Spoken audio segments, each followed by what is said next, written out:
Hello and welcome to Sion in Switzerland for a brand new format, a brand new event. This is Castle Ride, the first time downhillers and slopestyle riders have come together to form a team and compete. And my name's Reboul, and I know a little bit about downhill, but I know nada about slopestyle, which is why this man is here, the first man ever to do the triple crown of slopestyle, a former world champion as well. Nikolai Rogatkin joins me.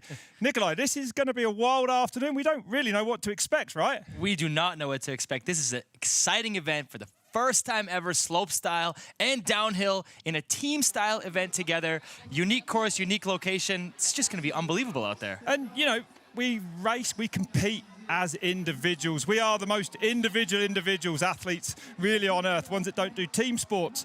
That's going to affect these riders, right? They only ever compete on their own. That's true. They're going to be having that individual motivation to go out there, compete against themselves, and do as well as they possibly can. But also that team aspect is going to be in the back of their mind. You want to set your teammate up for success. So mentality is going to be different. Let's see how it goes. Yeah, well, that's right. We'll talk about the format in a few moments' time. Let's talk about some of the riders. Let's start with a local Swiss man, Lucas Hupert. You know a lot more about him than I do. He's on the up, right? Yeah, Lucas Hupert is just pushing his level in slope and getting better and better. He's a hometown rider from Switzerland, so he's going to be motivated to do it out here for his home fans. Looking good in his qualifying run. Look at that right there. Hupert has big rotation abilities as well. The cork 720s. He can do 1080 twisters. He's got a front flip bar spin, which is such a technical move. He got 5th place at Jorge, which is basically the biggest event in the sport. And he is looking good, looking dialed in this qualification run. And this teammate of his is pretty strong, no? That's right, Johannes Fischbach. A man actually who, well, second place at Reboul Genoa Bahu last week. That replay up on Reboul TV now. But a man who dominated in four-cross, then went to downhill and now fighting back as a street racer again. You can see how quick he is there. Supremely fit as well. So perhaps an event made for Johannes Fischbach. It's going to be good to see. And let's talk about the two riders that brought this event to us. The team behind it, Thomas Jono and Tomas Slavik. Jono, an amazing slopestyle rider, right? Tomas Jono just has such a rich history in mountain biking. Reboul Joyride champion in 2010, world champion 2015, as it says right there. And this guy has multiple 5th place finishes at Reboul Rampage. So he's such a versatile rider. And like you were saying, he's a massive reason why this event is even happening. So you know that's going to add some extra motivation for him to really go crazy out there. And he might have the strongest teammate in the mix, doesn't he? I think that's a pretty fair assumption. Tomas Slavik, the winner of Reboul Valparaiso Bahu 4 times as well as this year, holds the record there. You know, he is a 3-time UCI 4-cross world champion and a brilliant downhiller as well. Loves the urban stuff. Finished in that Reboul Bahu series 2nd the last few years. The thing I know with Tomas is once they hit the streets, he puts out around 2,000 watts of power. So watch him tear those up. Well, that's what we think about some of the athletes. Here's what some of the athletes think about the event. Tomas Slavik, you're the founder of this event and the reason why we are dropping out of a castle here today. Tell us about this location and how this event ended up here. I mean, take a look around. It's I would say it's a perfect location and really unique location. And you know, it was really always like an idea of the guys here from Sion and Tommy G to bring 2 disciplines and one same course, which is, as you know, it's really difficult. But it seems like we made it work. And the location, the Valle World Champs, everything like clicked in, and it was a perfect chance for making this magic event happen. And in comparison to the rest of the urban downhill races around the world, how does this course technically and just physically compare? Well, I mean, like the upper part of a course is something in between urban DH and DH. You have very fast sections with the stairs, but at the same time also with the rock garden. So it's really like an advantage for DH guys. Once you get to the middle of the track, you're turning into a slopestyle course. So you have actually 2 opposites regarding the setup of your bike. So everyone is walking around like, what tires, what setup, lockout, not lockout, you know. So it creates this modifications on the bikes of the athletes, and I really like that. Well, best of luck here today, and thanks for your insight on the course. Thank you. Well, thank you, Thomas. We've got Caroline Buchanan with us as well all afternoon, but it is sounding like, you know, there's a lot going on in Sion this afternoon. Let's have a look then at the format of this event. The slopestyle riders will drop in first for their run, and their points are then transferred to a time which will be the downhiller's start time. The projected winning score of a slopestyle run is 95, and the downhill is predicted at 1 minute 47 seconds. Nikolai, those are our baselines, and I know you're brave enough to go into a little bit more detail for us. Yeah, absolutely. It's a pretty complicated format, but it's going to make so much sense as the event goes on. So 4.2 points is going to equal 1 second. So the slopestyle rider is going to drop in. They have that projected winning score of 95, and however many points lower than that 95 come in, that's going to translate to an amount of seconds for the downhill riders. So they're going to start anywhere above that 147 projected winning mark. Pretty complicated, yeah. But as we get it going, it's going to make a lot of sense. It will, as it open up in front of us, it will make a lot more sense. Well, let's go back to Caroline, who's at the top of the downhill, I think. Caroline, where are you? Thanks, guys. We're here at the top of the downhill course where 15 of the world's best urban downhill racers are set to drop in from this start and come through this iconic backdrop through the walls of the Tourbillon Castle into the cobblestone streets of Sion, Switzerland. Brook MacDonald mentioned to me earlier that this top section is completely off the brakes, wide open action. So whilst it's picturesque, the action is going to be intense today. Let's take a look on board with the founder of this event, Tomas Slavik, for a course preview. Yeah, boy. So we're here with Brook MacDonald, and this is a GoPro track preview of Castle Ride. Really special event. We're starting on the top of the castle, riding down in really gnarly terrain. It's more like something in between DH and urban DH. Brook is flying here on his DH section, and this is the slopestyle part, where you're gonna see something special. Yep, keep it going, Brook, keep it going. Let's go. I was a little bit short, and we're getting to the final drop. Not a drop, but a double, and here we are. Well, there you go. A traditional downhill at the top, a street downhill in the middle, and then it ends up on a slope-style course, which we're going to talk about now. Let's go back to Caroline Buchanan. All right, guys, at this point is where the downhill riders converge into the Sion streets, where literally two worlds collide in an epic showdown. Downhill meets slopestyle. This point, the slopestyle rider is going to drop in, and they're going to turn on this Reboul quarter pipe. From here, there's 7 features to the finish, 500 meters, but 2 very uniquely different approaches. Downhill is going to be focusing on that speed on the ground, whereas slopestyle is going to be focusing on the points in the air. Nikolai and Rob, I'm excited for this one. Well, there you go. And what do we know about this slopestyle course? I mean, how does it stand up, Nikolai? I mean, this slopestyle course is so different. The riders have been saying it's technical, it's physically tiring. We're going to look at Jakub Vencl dropping in for a qualifying run here. See, we got wood takeoffs and landings. It's very tight. It's very tech. The riders have to be on it and almost make no mistakes. Oh! I didn't see that wall ride coming. That was insane. See, now they're cruising through the streets, much slower pace than these downhill riders. The time matters less in slopestyle, right? The time doesn't matter at all. That's right. Jakub is going crazy on that hip, and now the cranking starts. These riders want to get airtime for tricks like that. He almost went off the course there. And this also requires a lot of pedaling. That's, I don't know, 30, 40 feet, it seems, that gap jump. So it's physical, it's tough. The riders have to put so much power into every single run. Look at Jakub, he's charging, he's pedaling. And this is more pedaling you'd normally see in a slopestyle run, right? That's the physicality of it is a bit different. Yeah, I mean, usually we have much more natural speed, but here the rider's going to have to work for it. That's right, they are. They've got to produce their own speed. Well, let's go back to Caroline.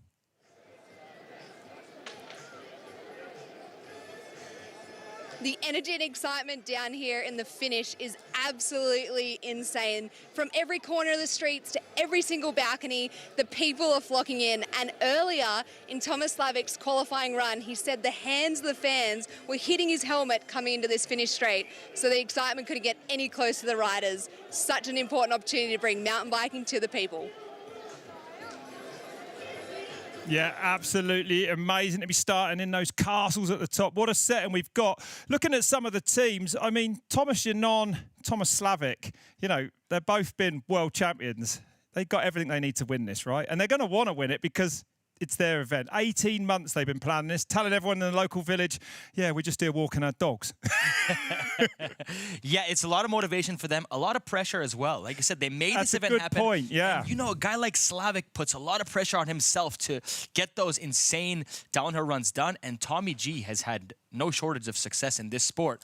So he knows they have that team that can win this whole event. But another team that was looking really good is Fredriksson and Brook MacDonald, correct? Yeah, someone actually, Jono Jones, tipping them for the win before the start. When we really? saw Brook there, and we saw how fast he is going to be on this top, on that open section there, before they go down through that gateway.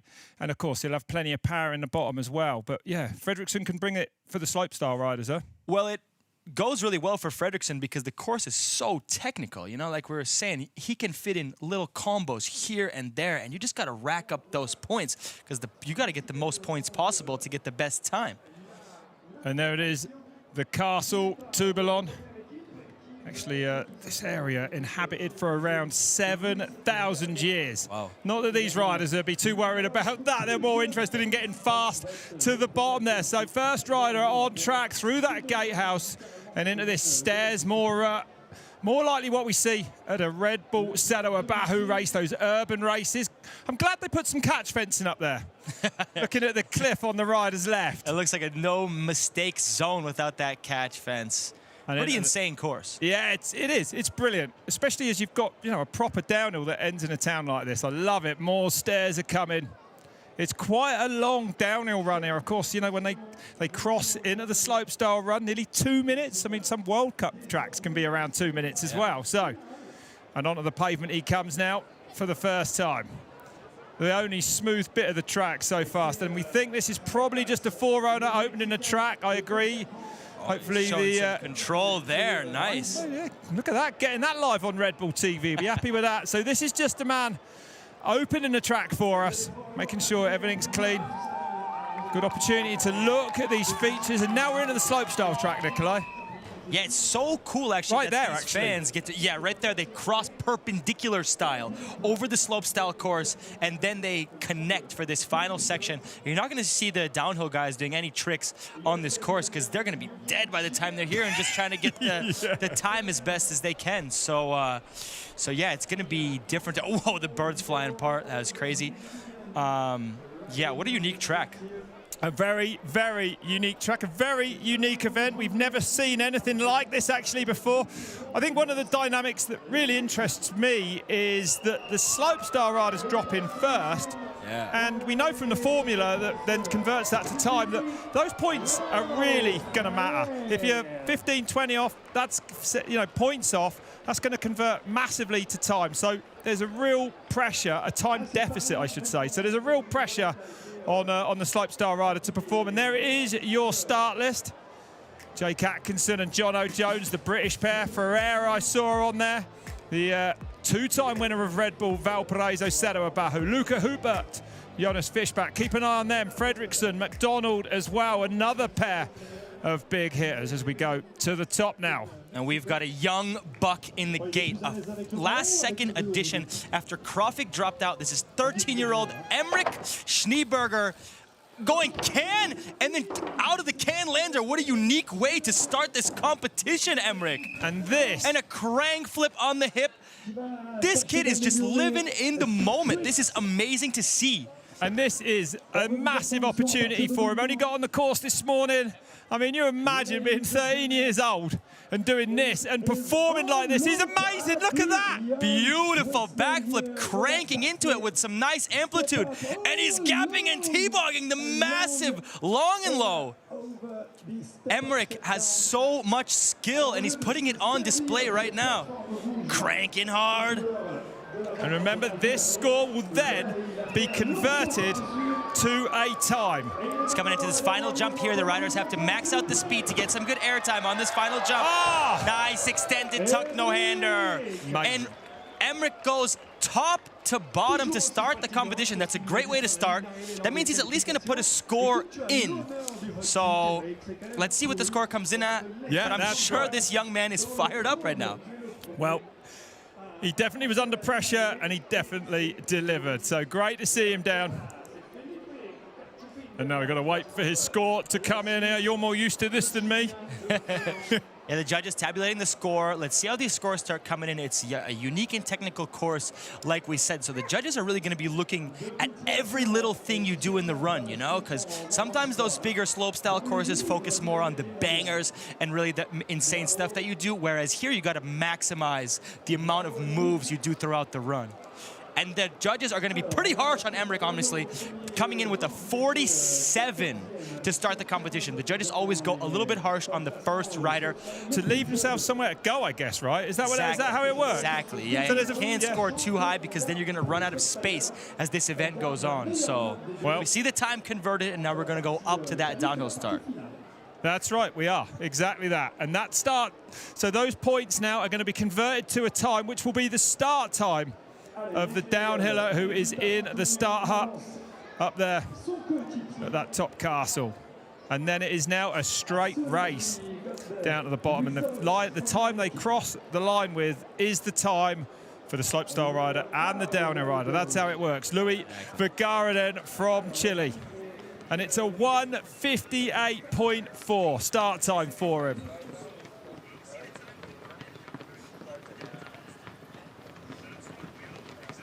And if you're watching on YouTube, then drop any questions you may have in the chat there, and we'll do our best to get to them this afternoon.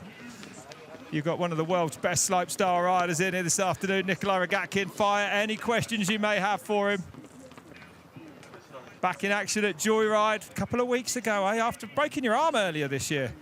Yeah, arm break 6 weeks before Joyride. Joyride was pretty tough. Yeah, not ideal. But slopestyle is that type of sport that you're going to be in the start gate, kind of injured, kind of messed up a lot of the time. So it's nothing new. Just water off a duck's back. No problem. Yeah, our first racer is getting ready in the gate. Yeah, here we go then.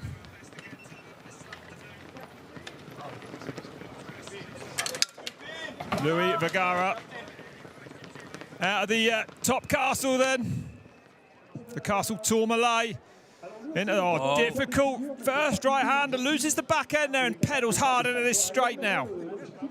Seems like there's a couple sections on the course where that back wheel can kind of get loose, though. Yeah, I think it's really, really rough, actually, up there, as you can see. And definitely a lack of traction up there. Through the gatehouse he comes, though. Glad to see the catch fence in there attached to that cliff. But nice riding so far. I think this is going to favour the aggressive on this top section. It's pretty straight until you get to these turns here now. So the speed you carry in, getting a little caught up there on the outside. Trying to be aggressive, as you're saying, but losing a bit of control. And another really tight left-hand turn there. I've actually been told that you will be penalised heavy if you touch the grass. It's protected. What? Yeah, no cut in the turns here this afternoon. So first man down, 256.88 at that split. Well, he's adjusting the suspension as he gets to the bottom. You see that? I think you'll find, going for a lockout. Not something you have in slopestyle, Nikolai. He's able to, I would imagine he's locked that suspension out. You don't want all that movement on the faces of the jumps, you know, and you don't want all that movement, that suspension when you're trying to pedal fast through these streets as well. Definitely. Very interesting to see. I'm interested if all the riders are going to be changing up like that or if some of them just have one setup they're committed to. It's coming more and more, but Slavik, we know as a lockout, he uses like on and off, I don't know how many times, 10 times in a run. It's on and off all the time for the faces of jumps, for the pedals and off on the stairs. So 3:29. This is a combined time that you're looking at, remember. The slopestyle score converted to a time. That 1:58.4 is the start time of this man. So physical. Look at the pedals coming in. It's brutal. Nice style over the last jump. Let's see what this time is. So, Vergara, Schneeberger, a 4:03, I think that. Final time, 4:03. So that is the benchmark now for everyone to beat here this afternoon. Didn't do a lot wrong down through the town. Good that the first riders both get top to bottom. I think they were a little bit conservative there, but at least they made it to the bottom. Yeah, breathing hard.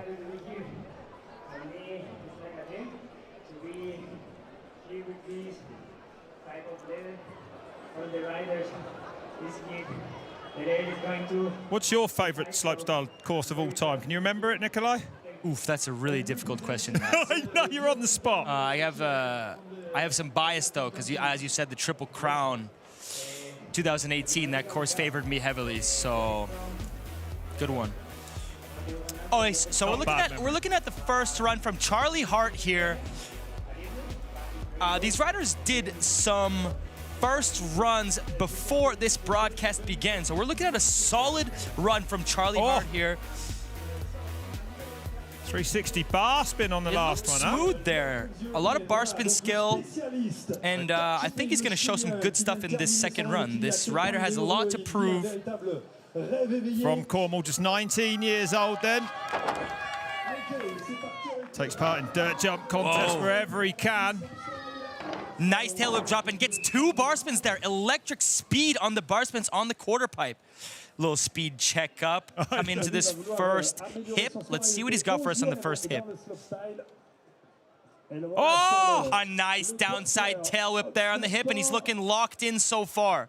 Backflip, tail whip, stepping it up. Just gonna hold on to it. Okay, let's see if he's gonna be able to carry the speed. Just a little foot slip there. Okay, that he's will carrying affect on. his score, right, Nikolai? The judges look for mistakes like that. Is that right? Judges usually take approximately 5 to 10 points off for a foot slip like that.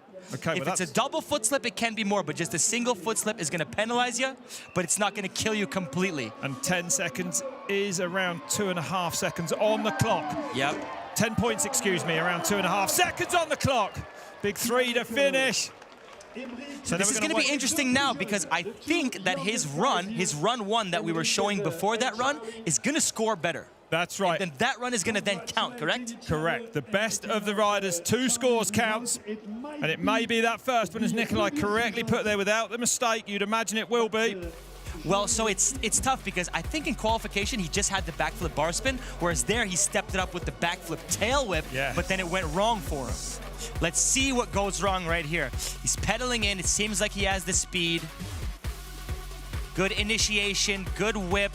And a tiny case gets him. It did, right? Yeah. Just missed his landing a little bit short. Is that because, you know, he just didn't have the speed? I guess you got to pedal a bit harder, right? Yeah, like we were talking, the riders are going to be working. And run 1 was better. It was a 55, which gives him a 1:56 equivalent time. Yep. So he goes above Schneeberger with that first run. We've got, sorry, Nikolai, we've got Caroline up top with Jono Jones. Jono Jones, first European urban downhill race. What's it like from your perspective? It's the coming together of 2 worlds, you know. This top section's such a downhill course. The bottom section's this, like, proper slopestyle jumps, you know. They're real slopestyle jumps. So it's difficult, you know. You've got to be so strong at the bottom. I'm not that strong, so it's like farting against thunder. But it's cool. We've got teammates. It's interesting how a lot of the slopestyle guys didn't know the downhill guys. A lot of the downhill guys didn't know the slopestyle guys. So you want to pick a good teammate. I've got Jake, who's amazing. So I feel sorry for him being with me. But it's going to be good. We're like Team UK in Switzerland for this amazing event. Team Brits. Team Brits. Go team. Thank you. Okay, Thomas Kral on track. Jono Jones will be coming up soon, and he's flying up here twice. A Hungarian national champion of downhill. He's got his work cut out for him here. Well, that's right. He has, but he had a better start time. 2 seconds quicker than the first team as well. So he has got a better start spot. Just got some work to do, because the slopestyle scores are not going to be in the 50s as we approach the end of this competition. Correct. They're going to go up to the 60s, 70s, 80s, 90s, hopefully high 90s. Yep. But when the scores come in lower, that means the racer is really going to have to charge to try and get that time better. That's right, indeed. So, Thomas Kral, a 4-cross rider from back in the day there. Competed in the 4-cross Pro Tour. Like a lot of Czech riders. 48 kilometers an hour through the speed trap then. Oh, going for the low line. Well, speed is what counts here, not style or any tricks. So Okay, he's close. look at that. Yeah, just 0.55 off. So interesting. Oh, I thought he was coming up short there. He gets it. So it shouldn't cost him too much more effort. Big cases, definitely take some pace out of the bikes. Oh, heroic effort through the streets here. Good pedaling there. You've got to pedal, though. You're not going to get over that last shark fin. Last jump, then, for Tomas Kral. And he goes green. Look at that, 3.7 up then. 3:59, 7.6 now. The time to beat. Okay.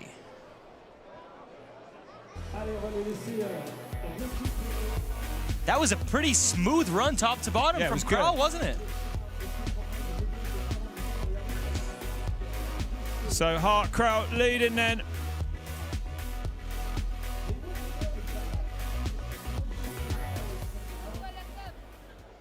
And now they are debriefing the course. Ils sont en train de se raconter un petit peu ce qu'ils ont vécu. Le temps que nous retournions au sommet. Next team to drop in will be the Brits with Jake Atkinson. Jake Atkinson qui a subi une chute. Et le voilà. All right. Jake Atkinson is in the gate, and I'm excited for this run. He's a skate park specialist, a technician on the bicycle. I think we're going to see some really awesome riding. We're going to take a glance at his first slopestyle run, which happened earlier. Tail whip on the hip. A nice bar spin out of that shark fin, which is so difficult for speed. And a double truck driver to finish. I know Jake can step it up, so let's see what he's got for this final run.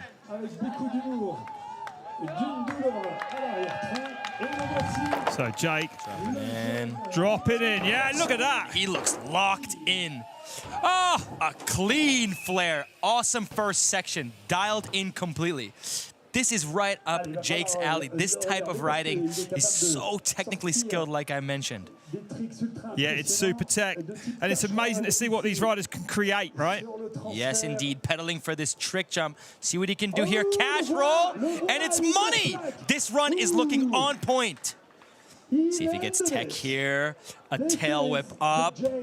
A nose bar down using those skills. Jake is chilling in this run. He is relaxed, he's dialed, he looks good. And finding a bit of power on them legs, he's gonna need it. He's gonna pull something big here, maybe. Wow, he needs so much power for that big lofty bar spin. It's gonna give him good speed for this final jump. Behind the sign, what was it, Big Three? I think he wanted 360 with 3 bar spins. He only gets 2 bar spins there. But that is going to be a solid score, and I think he's going to set up Jono pretty good for his run. Pressure's on Jono now. I agree with you entirely. That looked like the best slopestyle run we've seen so far. Definitely. I mean, that first section, the whip drop straight into the flare, the cashy. Let's have a look at this replay. Started strong, didn't he? Very strong. That flare with some nice amplitude. This tail whip. Landing everything so nicely in that run. Look at this beautifully executed cash roll right there. A proper cash roll. And 2 bar spins in that 360. I think I've seen Jake do 5 before, so. No way. Okay, well, Caroline's with him. Over to you, Caroline. Jake Atkinson, you crashed in your first round with that cash roll, but you landed it then. How was that run? Yeah, it felt good. This is the most demanding course for trying to hold speed, and it's insanely fun. It's the coolest thing ever to do at an event like this in a city. But yeah, it's so hard, so I'm just stoked to get to the bottom. And you had a huge margin. You're probably going to be in the hot seat for a while from here, but your partner's still on course. What's it like having a partner now and dropping in? It's an insanely cool concept. It's so cool having someone that's coming down after you, because you get down and then you got all the excitement of just landing your run, and then you get to watch your teammate go and sand it as well. So it's sick. Do it for the UK. Well done. Absolutely. Thank you. Jono Jones going to be doing it for the UK in the start hut then. I don't think he'll mind me saying that they're perhaps perhaps is a question mark over his fitness. He was a merchant banker. He's given all that up to develop Mavericks, a video game with his brother Matt Jones. They've been absolutely flat out. Yeah. I can't imagine that he's managed to fit in that many training rides over the last few months. So we're going to find out as JJ hits the streets a bit further down. Wind's getting up a little bit at the top there. Seems like it, yeah. So maybe the video game practice has been helping him lock in on the bike. Maybe it's going to transfer over. His reaction should be amazing. So, Jono Jones now on track. Great Britain, go UK. C'est parti pour Jono Jones, encouragé par son copain. Getting some good pedals in, yeah. So Jake's score came in at a 77, which is going to set Jono up way better than the previous riders. So I think... Oh. Whoa, he's pushing the limits. Holy Toledo right on the edge there. He nearly went through the castle wall. He's charging. Yeah. Well, he's definitely off the brakes up top here. Remember that clock there, the cumulative clock from that Slopestyle Riders. Jake looking on from the bottom as well. Oh, tight, really tight left there.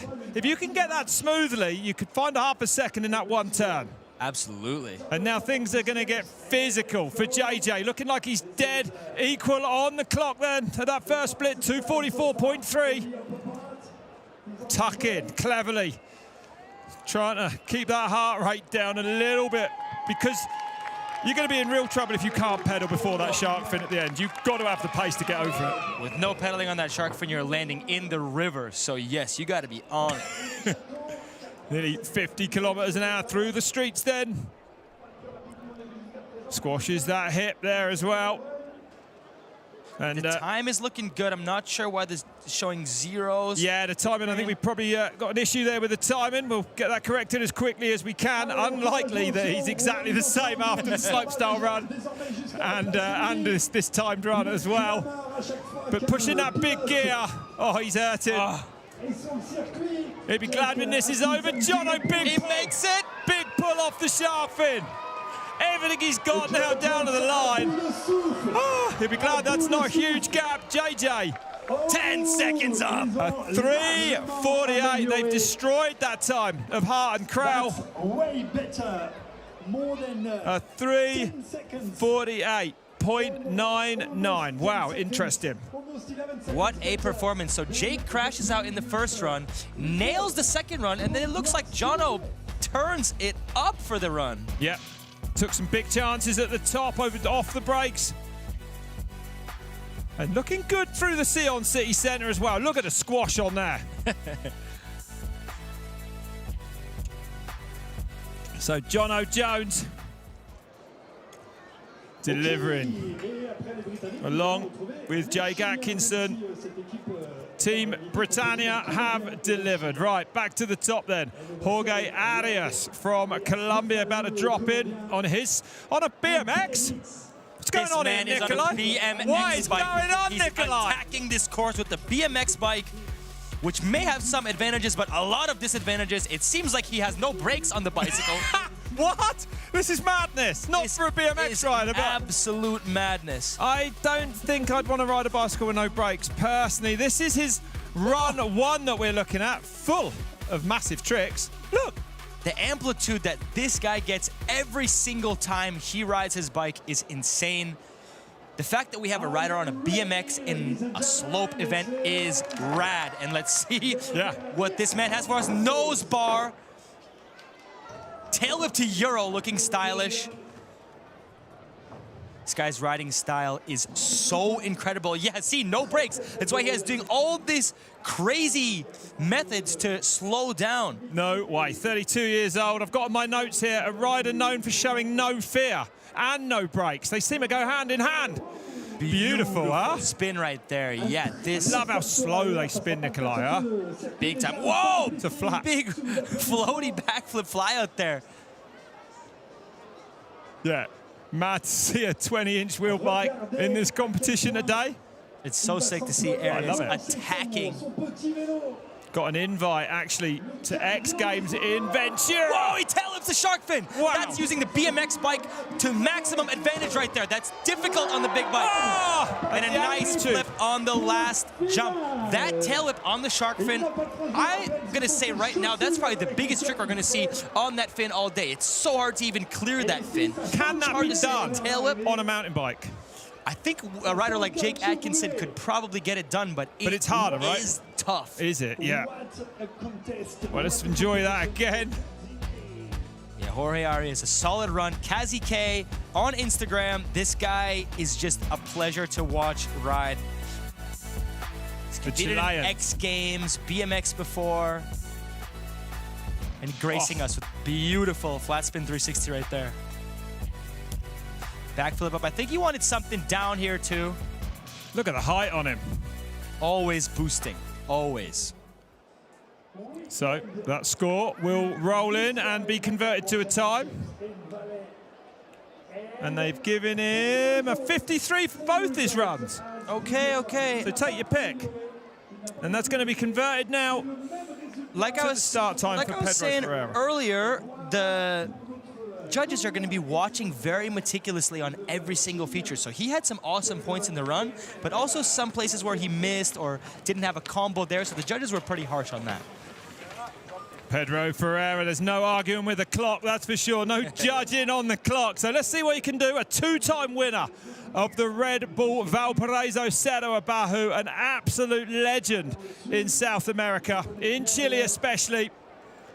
Over 1.3 million followers on Instagram. Such is his presence on social media, and such is his following for some of the mad stuff he does on the street races.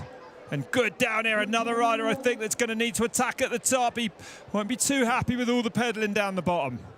Yeah, he looks pinned so far though. No attacking this course. Aggressive like you said they need to be. That's right.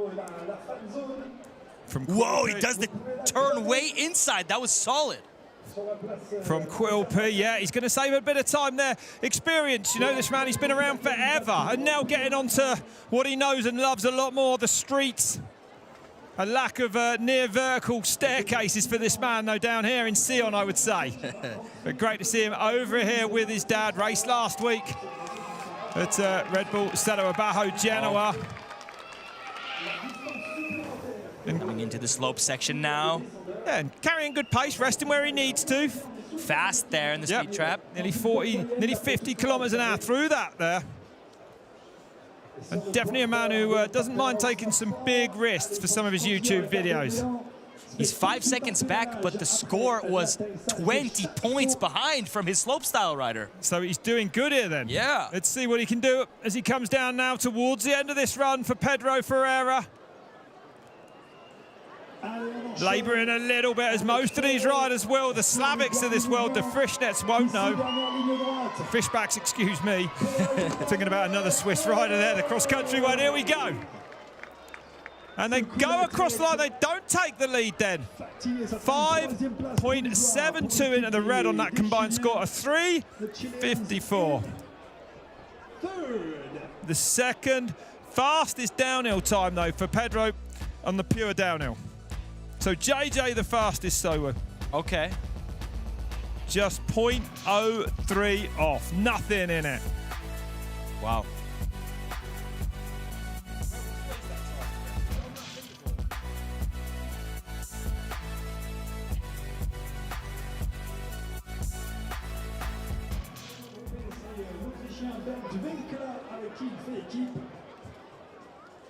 Well, it's the Brits that lead at the moment then. If you just joined us, this is Castle Ride from Sion in Switzerland. I'm Rob Warner alongside Nikolai Regatkin. And it's Bernard Winkler about to drop in now. This is his first run, Nikolai. Yeah, Bernd is an insane rider. So much skill with so many tricks. And he's always just dialed in. When he does tricks, he just executes them amazingly. Looking dialed right there. Switch 360. Looking to get a no-hander and then Euros it out. Wow, what style right there. So the Austrian in the start hut. Let's see what he can do then. Is it called a start hut in slopestyle?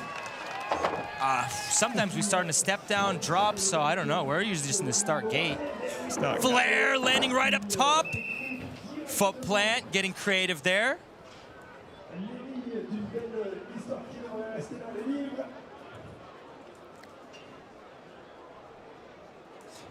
Nicely extended tuck no-hander there on the hip. Pedaling into this trick jump, backflip bar spin. Maybe looking for a second combo there, not quite getting it, but no worries. Nice. 360 on, missing the bar spin off. But it's all good. He's had some great points in this run so far. He's got to attack this final physical section. Just back from Whistler where he competed in the whip off there, I believe. Getting some speed, he's gonna need it for the shark fin. Nice amplitude there on the shark fin. It looks like he's gonna have good speed for this final jump. Yeah. Getting the opposite 360 super smooth. It didn't even look oppo. So that is a solid run right there with a lot of variety and great execution besides that missed bar spin off the long and low, I guess. Yeah, the judges might penalize him for that, but I think he can be happy enough with that. Flare, any rider flaring that quarter is gonna score pretty big because it's a tough trick to do on that quarter right there. Backflip bar spin, maybe was looking for another bar or a tuck or a 1-foot can. There are a lot of riders opting to jump on and off rather than gapping the whole thing, maybe because it's so physical already. Well, there's Bernard Winkler then. Okay, so he's actually going to score better for that first run. Okay, well, so we got Caroline with Jono Jones. Jono Jones, you're keeping the hot seat very warm. Are you surprised to be in this position? Because you mentioned that you were going to ruin his result earlier. Oh, I couldn't be happier. We actually, at the top, we're watching the slopestyle guys, so I got to watch Jake on Reboul TV and do all his tricks. So, as a downhill racer, it's so rare to feel the pressure of another rider, you know, as a teammate, not just the course itself. So it's an amazing event. I love it, and I'm so stoked to be sat there with Jake right now. Congratulations. Thank you. JJ's always happy when he's leading. Oh no, some sort of mistake has happened right at the start. That was a big error creeping out of that town.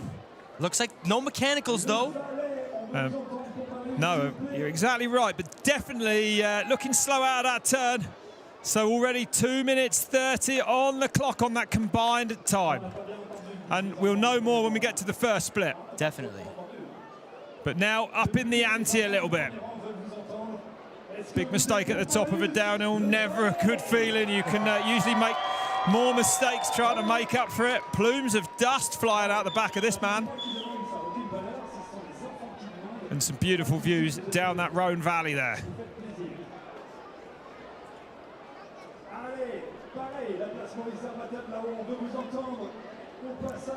Wow, that huck to flat.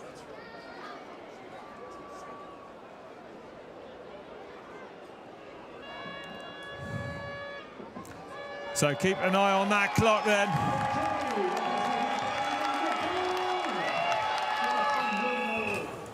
Sprinting hard again. Oh, now things get so physical down here. Nearly 50 kilometers an hour through that speed trap though. 16 back.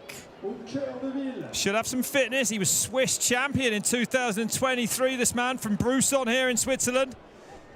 So Perraudin, last few turns now, he'd be cooling on all that fitness, that's for sure. Oh, the brakes in the pedals telling you just how much this fella has heard. And not carrying great pace into that shark fin. He is hurting here, Nikolai. It's crazy how physical this course is. He's just completely dead at the end, and we're talking experienced, fit riders. Yep, 16 seconds off there, and a 4:05 for him. Not going to threaten that leading time of Atkinson Jones. Look at Jono straight in there to help everyone. Look at that, eh? I love that. Now, we didn't quite see what happened at the top. No, we didn't. That's right. We didn't get to see that. But a long way in Arias. You need to be well under the 3-minute mark, under the 4-minute mark, not over it.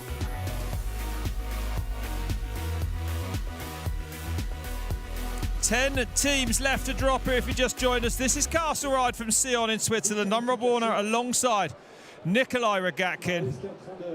Oh, I think he crashed on that first turn. It looks like if he's washing some cuts out. Exactly, washing some grit out of his hand. So there you go. Jakub Vencl now to drop. And this is his first run, Nikolai. Yeah, Jakub Vencl is a veteran of slopestyle. He's got so much skills, and this first run looked awesome. The 270 in tape on the hip, one of the biggest tricks we've seen on there. And look at this 720. He almost swerves off the side of the jump, but he does not care. He continues pinning, tuck no-handers the long and low, and does a backflip no-hand on that final jump. So that's going to be already a good score. Let's see if he can step it up for this run. Jakub is just such a veteran of slopestyle. Here we go then, the Czech rider about to drop in, yeah. 31 years old, a speed and style world champion in the past. Beautifully executed 360X up into a nice toboggan air, and that wall ride. Yeah. That wall ride is sick. He did a really nice move in run one here. Let's see if he does it again. It's so mad to see hardtails and downhill bikes all on the same track. Whoa, he perfectly executes the 2-7, but almost hits the fence. The 720, and it's money. That is absolutely money. That was perfect, huh? Vencl, one of the only riders, gapping, tuck the bar. He steps it up, and that's going to score huge because riders aren't even jumping that. Jakub Vencl showing why he's a veteran of this sport. This is looking on, and he's looking like he has energy. Okay, look at him sprinting hard down here then, off the shark fin. Bar spin there, what's he got? Pedaling in. Oh, backflip tuck no hander, perfect. That is a banger run executed to perfection by Jakub Vencl. Let's see how the judges reward it then. It was a good run from Honestly, so many iconic points of the run. The first wall ride coming up right here. I don't know if they're gonna show it. Toboggan, and then this wall ride. No, but this right here, 270 with the stylish in tape. And then he got sketchy on the 720 in his first run, but look at this. It's money. Doesn't get better than that. And then this combo. Is really what made me freak out. I thought the tuck no-hander was going wrong for a sec, but he was just opening up for the bar spin. Wow. And finishing up, riders were tired there in the end. He perfectly extends the backflip no-hand. I mean, mad to see a combo really off that wooden tabletop, as I would call it. Absolutely. Do our best tricks, but we're trying to do our best, trying to do a good show. So I hope you guys are enjoying it. Yeah, Jacob. Well, Gabriel Giovannini going to be his teammate, dropping in next from the top there. Still waiting for those scores to come in. I think Gabriel is going to be set up nicely because if the judges don't reward this run, then I'm not sure what they didn't see because that was an amazing run. Perfect. And of course, him coming in, Giovannini, off a fine top 10 last week in the street race, the nice. Reboul Bahu race, yeah. So waiting for that score to come in. This might be a bit of a sleeper team right here. Yeah, I agree with you. That's right. But the slope score has to be good to have for the downer to have any chance. And you would say that was the best slope run yet? Has to be. Yeah, has to be. It had unique bits. It had risks taken. He showed energy from start to finish. For a course like this, that was a top-tier run. Okay, well, we're actually taking a feed from the organisation here this afternoon. Everything a little bit out of our control over here on Red Bull TV. Just waiting for this rider to drop. I think we're waiting for the score now from the slope rider down the bottom. Wind's getting up at the top there. Shouldn't affect the slopestyle course. Tucked away down in the town below. Yeah. But there it is, the Tourmalet Castle. And this downhill track, 1.1 kilometers in length, 150-meter vertical drop. The slopestyle track making up the last 500 meters of that track with a 28-meter vertical drop there as well. The judge is really taking a while to deliberate this score, and it's coming in. There's a 79. It's a 79. That's a solid score, only a couple points above Jake Atkinson. But that's still setting up his teammate awesome. Okay, well, let's go down to Caroline. Jakub, you had Nikolai and Rob absolutely screaming for that run. Talk us through. I have to watch that back. Yeah, this run, like, we didn't really have so much practice, and obviously you could see, like, with a lot of the pedaling, it's difficult to do the high-level tricks, but we're trying our best. The crowd is amazing, and I'm quite happy the run that I did. You know, I haven't really competed in the recent times in slopestyle, so it's cool to be back right with all the boys, and I did some decent tricks, I guess. So you've stepped up from your run number 1. What does your teammate need to deliver in downhill now? Hopefully he's gonna get his run. I think he had some mistakes in the run number 1, so I hope he's gonna step it up, go a little bit faster. So I'm definitely cheering for him. Well, congratulations, well done. Well, great to hear from him there, and he's going to be holding his breath as his teammate now comes down, Gabriel Giovannini. And looking good and hard on those pedals. Look at that. Well, ignore that split time at the moment. 2:40.79 though, so far in this run. The time looks good. Yep, that's right. Well, it should be good because he's had the best springboard into this downhill run. The highest scoring slope run of the day so far. Whoa! Yeah, he's trying down here. Giovannini on the move, very much so. He's fast through there, the closest to 50 we've seen, maybe. That's right, like I said, an 8th place just last week at Reboul. Genoa Sadoabahu, that replay up on Reboul TV. And ignore that split again there, please. He's also gapping, so Jakub and him both gapped that feature. These guys are on it, they want it today. Very interesting. So, hard on those pedals now, down to this last shark fin. Got plenty of speed for it, still needs a big pull. What's the time? Is it going to be close? Here we go. A combined time of 3:50 to beat. It's going to go fastest then, they do. Oh, it's up by 5.5 then. Well, look at that. Under pressure, Giovanni makes it happen. It's incredible, yeah. Jakub puts the pressure on with the banger run, and he gets a sick run on the downhill as well. That's sick. And that was 5 seconds faster than anyone else on the downhill. So, wow. As we expected, really, Giovannini, he's won EWS Open class races. He's 3 times a Brazilian Enduro champion. He's twice a Brazilian downhill champion. So perhaps no surprise to see that pace there. New leaders then as we go now to the top of the slopestyle for Louis Reboul. And this is his run number 1. Louis Reboul has so much history in slopestyle. He rode slopestyle competitions for so many years, hasn't been competing recently, but he's getting so good on the freeride bike. 3rd place at natural selection earlier this year after qualifying in through the open qualifier, and he's dropping in, Louis Reboul. Tuck no-hander off the flat drop. That's a unique flat drop trick. A nice stylish neck-neck with amplitude. And a solid bar spin. Very solid in this first section. And Louis has one of the most admirable styles in the whole sport with that top side Indian air on the hip. That's so cool. Plenty of speed as well, and that allowed him to go big, Nikolai. Backflip X up 1-footer. He didn't get the X up in that first run. First rider we've seen using the wall, isn't it? And doing it nicely as well. And that might be scored well by the judges, so right? Got to have a lot of speed to hit that wall right and style off of it as well. Look at the pace of him into this. Nice style off the fin. So much pace and amplitude throughout this run. Beautiful dipped flat spin 360 to finish.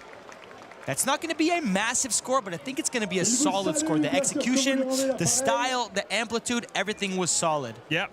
Absolutely looked good. Plenty of pace through it as well. As is shown by his face afterwards. But yeah, starting well. And the knack right there. And the top side Indy into this nice backflip X up 1-footer, which used to be a move we saw a lot, now super rare. So stylish there on that flip X up 1 foot. And the wall, look how almost straight they are on that wall. Yeah. I think they'd be more That's right. sideways, but it works for Louis. Allez, il attend son résultat. There he is. Et nous avec lui, et il va pouvoir So yeah, I think there's going to be a decent score. There just was lacking a bit of bangers there. But if we're talking about viewing pleasure and execution and everything, that was an awesome run. Let's see how it gets scored then. Good to see Louis Reboul enjoying himself in Switzerland today. Je vous rappelle, mesdames et messieurs, que vous resterez avec nous ensuite pour la consécration. The judges, it's very different to downhill this. They cross the line, they get a time. The judges, they take their time, Definitely. which is good because we want it to be right. But they do, yeah. The deliberation going on.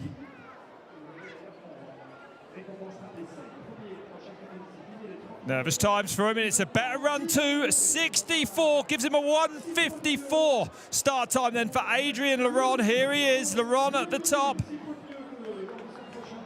So, what can Adrien Loron do now? That's a decent score. And watch out.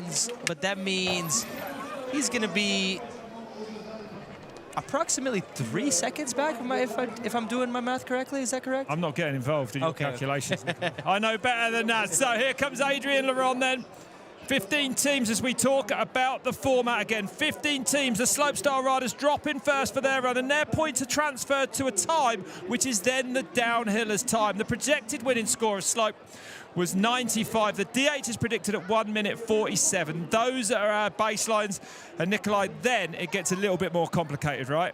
Yes, indeed. You got to pay attention when that score comes in and calculate the difference between 95 and whatever score the rider gets. Then you can translate that into the second amount, and then you basically take those seconds, add them to 147, and then the downhill rider has to get the shortest time they can, starting from there.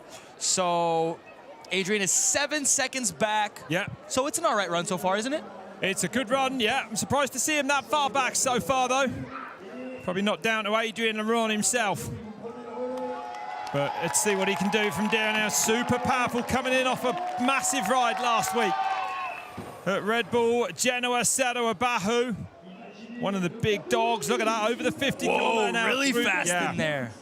A man who likes to push the limit of everything. But again, maybe don't take too much notice of those split times then. Squashes that with a beautiful manual up and over there as well. That manual was sick. From Carpentras in the south of France, spends a lot of time up in Les Dualp. He won the street race up there earlier this year as well. But yeah, one of the big dogs. So what's it going to be then for this team? Loron, Reboul. Loron crosses the line now. And it's 6.71 in arrears, a 3:50 then for this team. He gained some good time back in pedaling in the end, so showing some fitness there at the end. He is super strong, Loron, and you know, he would have took every chance up here on the top of this course as well.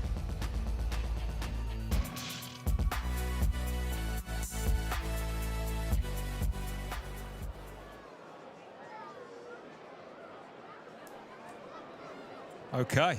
I'm excited for this next rider, Diego Cavarsassi. He got substituted into this event last second after Gabriel Chavez crashed out in practice. And Cavarsassi hasn't been competing so much in slopestyle lately, doing more judging and stuff. So to see him throwing down a competition run is exciting. This guy has laid down so many bangers in the past. Let's see what he has for us. And if it's good, it could be good because the downhiller Jeronimo Paez will bring some pace. So let's see now what this man can do then, Nikolai. Nice 360 to start. It's very tight in there. Okay, going for the in table on the quarter and a normal table on the hip. Diego taking it a little bit easy so far. Let's see what he has coming into this first hip.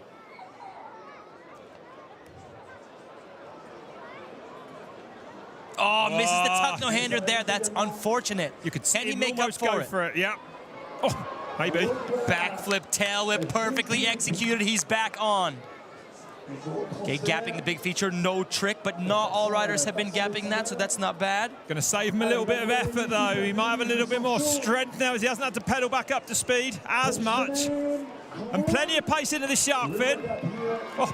It's a nice style off the shark fin, and we're coming into the last feature. Does Diego have a banger for us? And a nice, chill tail whip. That's a good run from Diego Carvasasi. Yeah. Solid riding. I think he's feeling the physicality of that one. Absolutely, yeah. I wonder if it is easier on speed after you jump the long and low, or if pedaling into that long and low makes you so exhausted that it's even harder after. Sure. That's right. You haven't got that long to think about it.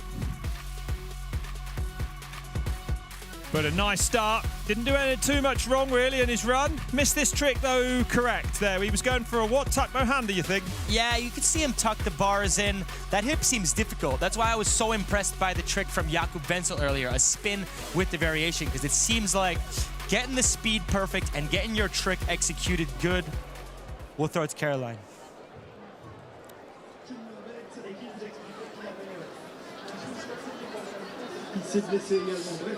Adrien, we can see how puffed you are. How does this course compare physically to the other urban downhill races? Well, this one is pretty flat at the bottom, so it feels like a 4-cross after 1 minute downhill ride. So combining both is really, really exhausting. But it's fun. And this is a special event for you. You've got your baby here. What does this mean to you? It means less sleep for sure, because we're sharing the room. But I'm super happy to have him here. And it's such a cool place for families. So we are just enjoying the moment. It's cool. Congratulations. Thank you. Thank you. Well, enjoying it as well, but definitely maybe not getting the sleep he needs. Good to hear from Adrien Loron. And now it's Jeronimo Paez on track, all the way from Mendoza in Argentina, racing all the World Cups. Racing all the Red Bull Cerro Abajo races as well. Oh my goodness. Getting fast through there, that was loose. And he may have suffered a flat rear tyre. Had a quick look down. No, I'm not surprised if it is a flat rear tyre. He clattered into those rocks. That was wild in there. That was completely rowdy. Yep, that was. Is it the tyre or is it something else? The tyre looking good. Something's made him anchor up. Did he get in out of shape there because of mechanical on the bike as well? That's also a possible, like, a mech going in the wheel or something. It's a great point. But whatever happened, it's looking like it's over then for Paez. Yep, something on that back wheel, which is probably why he got in such a mess where we saw him. We've seen riders get pretty rowdy in that first corner where we saw the one rider go down earlier. Yeah. And then in that at that next section where he's just gone wrong, also gets rowdy. Yep. So whatever it was, he's able to roll on down. It's going to be something with the drivetrain, I'm pretty sure of that. If you've got a derailleur hanging off the back of that bike, which he has, there it is. Oh, yeah. That can go in the wheel, of course, and lock it. So he looks like he snapped the derailleur hanger, and yeah, it's over. And there is a very real danger of that going in the rear wheel and locking it. So I don't know if I'd be tackling these features with that hanging off the side of the bike, would you? I don't think so either. No. But it's good to see him coming down for the fans. Doesn't have to walk down with the flat. No, that's true enough. Derailleur is just flying around. A lap of honor for him. Oh, my God. That's right, former national downhill champion of Argentina, won Red Bull Desfario des Cruises back in 2013. And yeah, like I said, one of the big hitters in that Red Bull Genoa, in that Red Bull Cerro Abajo series. Genoa, the first round we had just last weekend. There's a replay available now on Red Bull TV if you missed it. And you can see Paez there, where he finished actually inside the top 10. Wow, that one looking like it's over. 7 teams left to go. If you just joined us, I'm Rob Warner alongside a world champion of slopestyle, Nikolai Rogatkin's here. Well, you might be able to see what went on here. Did he? I think that rear wheel locked there, maybe momentarily or something, yeah. Don't know. But anyway, Geronimo Paez's day is over. And the next team. This one might be a feisty, bitey run from Nico Terrier, the next rider to drop into the slopestyle course. En tout cas, qui se présente à l'arrivée. Mais c'est terminé pour Jeronimo Paez.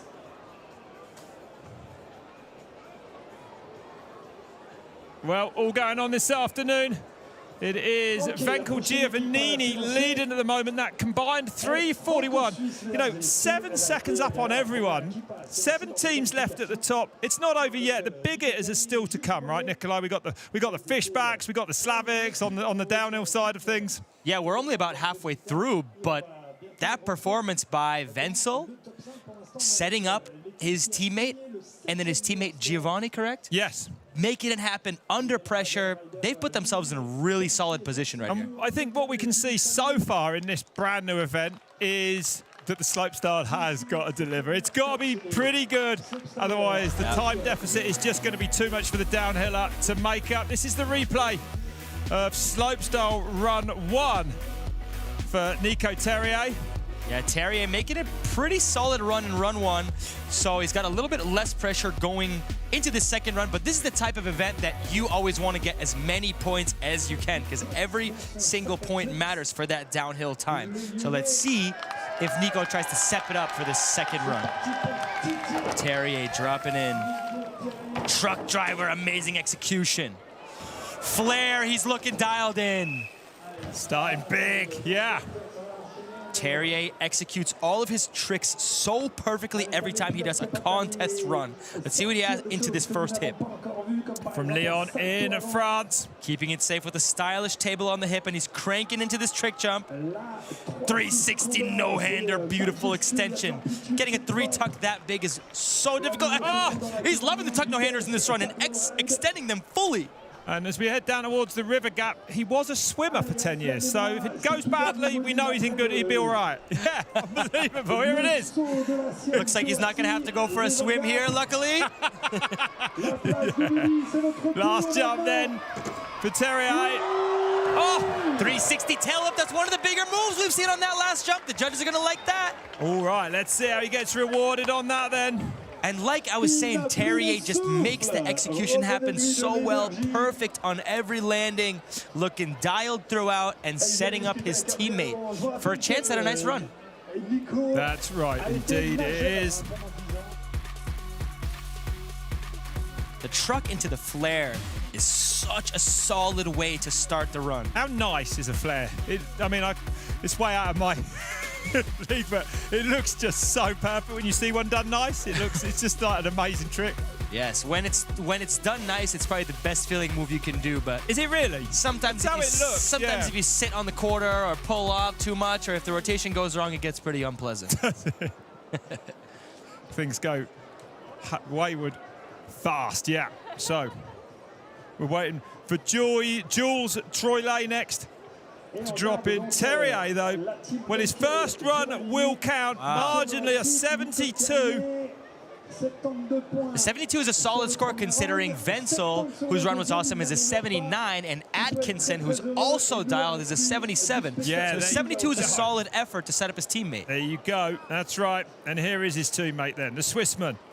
Jules Troillet, 21 years old, actually had a 7th overall in the IXS Series, 4th at the European Cup in Verbier Bike Park last year. So there's some pace there. Very true, and he's on home turf. Let's see if he attacks. A 1:52 then start time for him as that slopestyle score got converted. Dab in that first turn. Difficult that corner there. Beautiful shot of the other castle. Gets a big kick on the back end there. But whistling across this exposed first part. Oh, fast in there as well. This is where we just saw Jeronimo Paez getting a little wayward cleanly through there. Cuts that turn, having to work really hard on the exit though. Pumping the ground, trying to get that bike back up to speed. And that turn there is difficult as well. Big time. This course just seems so physical in so many different ways.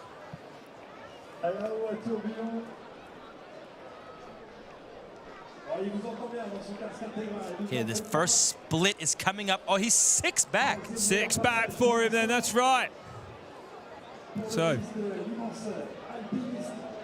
Oh, that speed tuck position is looking insane.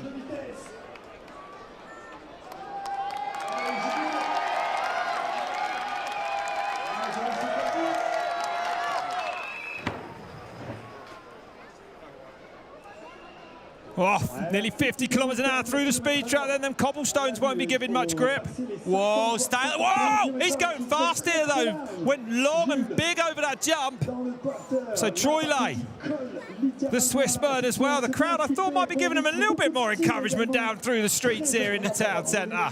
They were giving it when he first came into that first drop. All these riders having to dig extremely deep. So physical, this bottom part of the track. Big pull across there. Sprinting now. He needs to give everything here in the end. Let's see where this puts him. 3:51 in the end. Goes 6th. Yeah, 6th place for him. Whoa. That one hurt. Mistake there. Ooh. Never good at the start of a run, really. Definitely can put some doubt in your mind. There's a good option there. We've got Brook MacDonald, some other big hitters from the world of downhill coming. Yep. Going to be interested to see just how much risk they're prepared to take. 6 teams left to drop here at Castle Ride, Sion in Switzerland. If you just joined us, you're watching on Red Bull TV. I'm Rob Warner alongside one of the greatest slopestyle riders there's ever been, Nikolai Rogatkin. And we are enjoying this one. It's a mad new format. There's the scores so far. Vencl, Giovannini, the Brazilian, leading with a combined time of 3:43.47. Atkinson and Jones, some 6 seconds off. Reboul and Loron rounding out the top 3. And back to the top of the slopestyle course now then. I'm excited for this rider. This rider has a lot of potential. It's Giovannini, another Swiss rider, another rider that's going to be so motivated to do it on his home turf. Let's check out his first run, starting off with the 360X up, straight into the flare, almost dipped 5 style. That was Steez. Big tail whip on the hip. Pedaling for this jump. Let's see what he did in that first run. Backflip, tail whip, perfectly done. Rito has some, oh my God, what's going on here? Bar, wall ride, bar. Okay, he's trying to get every single point he can from these judges. The judges are so meticulous about these runs, so that's pretty smart. And that's why you see such intricacies, right, in those tricks. The riders really looking to, like you say, drag every point of it, and he's got a good downhiller to follow him in Borba. So let's see what this one can do. We're at the sharp end of things here now. A Castle Ride, look at that. Oof, the first section, he gets it good. Rito looks really locked in right now. See if he keeps it similar with the single tail whip here, or if he tries to step it up. A switch downside tail whip, and he is indeed stepping it up. Oh my God, he looks on. Double flip! Oh, he gets it! Giovannini, double backflip! Whoa! Let's see if he gets tech again. Oh my God, barely gets the wall. Dragon. Okay, Giovannini is on. Dude, there is not much like seeing a double backflip, huh? I didn't know if that was coming around. The airtime on that jump is not crazy. No way. On the shark fin now for him then. 1 foot can, unique trick on the shark fin. He's going for it. This is good, looking good to me. Surely this is gonna 360 tail whip, and he stomps it. Amazing run from Giovannini. This guy has a future in slopestyle for sure. Amazing. Wow. Competing at Crankworks Summer Series Silver Star, took the silver there, so some form, but that was impressive, and he knows it. Look at his face, he's loving it. I respect the stepping up of the run so much. He changes the tail whip on the hip to a switch downside whip. This dipped 5 almost was too short on the rotation, but he stomps it. And here, the switch downside tail whip, stylish, gets it. And this is the sickest part of the run. Check it, Rob. Look at this, once, twice, my goodness, to a wooden landing. He can do a triple backflip, right? To an airbag, I heard. Giovannini does have the ability to do a triple backflip, so the double, easy for him right there. So impressive. Force spin more, but missed it, but still had like super stoked. The double flip was so scary. Happy to have made it around 2 times. Yeah, super stoked. Thank you, he says. We say thank you. I love the mentality. He says he even missed the extra bar spin on the end. So this man was trying to step up every single feature of the course. Yep, looking for those points. Looking for that time advantage for his teammate. Lucas Borba. And you said Borba is pretty solid Good, rider. yeah, former Brazilian downhill national champion. The only Brazilian ever to win Red Bull Valparaiso Sado Bahu, which really puts him up there. To be honest, you don't beat the Chileans very easily there. So that is true. And I think he'll be fired up if this score is good, right? This score is going to be good. We just have to see how good. That's right. That's right. Vencl is the best, isn't he, with that 79 slope score so far. Les Andes ne sont pas réellement au Brésil, mais je pense que peu importe, l'état d'esprit est bon. On aurait pu dire des Alpes à l'Amazonie. So just waiting for the scores to come in before Lucas Borba drops in out of that castle there, the Tourmalin Castle. And Borba's probably pretty pumped that Rito really stepped it up in that second run, trying to get Borba even more wiggle room for more mistakes that might have to happen in the run. On the flip side, more pressure on Borba, right? Of course. Yeah. But I think downers live, well, we all live when you're competing under pressure, but perhaps knowing that he might be able to go fastest will bring out a little bit extra from the Brazilian pinner. So still waiting for that score. I think it's going to be a big one. 86! 86, that's a big score! Massive! So a full 7 up on everyone. That's going to equate to around 2 seconds. Wow! Yeah. The judges rewarding Rito Heine for stepping up the second run, and I love to see it. Jakub Vencl's run was already so sick, and the fact that he's, like you said, 7 points up, that's huge. That is huge. So, the best start time so far then for Lucas Borba now, the former Brazilian national champion. A man with some real pace. 4th overall in last year's Red Bull Sado Bahu Urban Downhill Street Series. And pedaling where he needs to there, super smooth. Hopping over those loose rocks, over those rough bits. So carrying as much speed as he can up here, and good. Tight line there. Now things get really narrow here. Borba going to try and stay off those brakes as best he can. Looking and smooth. He carried so good far. pace through there as well, and good pace on the exit. And a tight line off that sharp fin there too. To me, Borba looking like he's doing everything right now. So far, hops again there. Didn't get stalled up in that really tight left-hander either. And he's fit, so he should be able to pedal hard now. All the way down to the bottom, finds himself nearly 4.5 seconds into the red though. Interesting. Interesting. Not what I expected, Nikolai. Yeah, me neither. You can see in the top left corner his teammate watching nervously. Heine with that amazing slope run. Borba's going to have to turn it on down here in this section and get some crazy pedaling going on. Well, it's not impossible. But one thing you probably should know at home is that Tomas Slavik is still to come. Johannes Fischbach are still to come.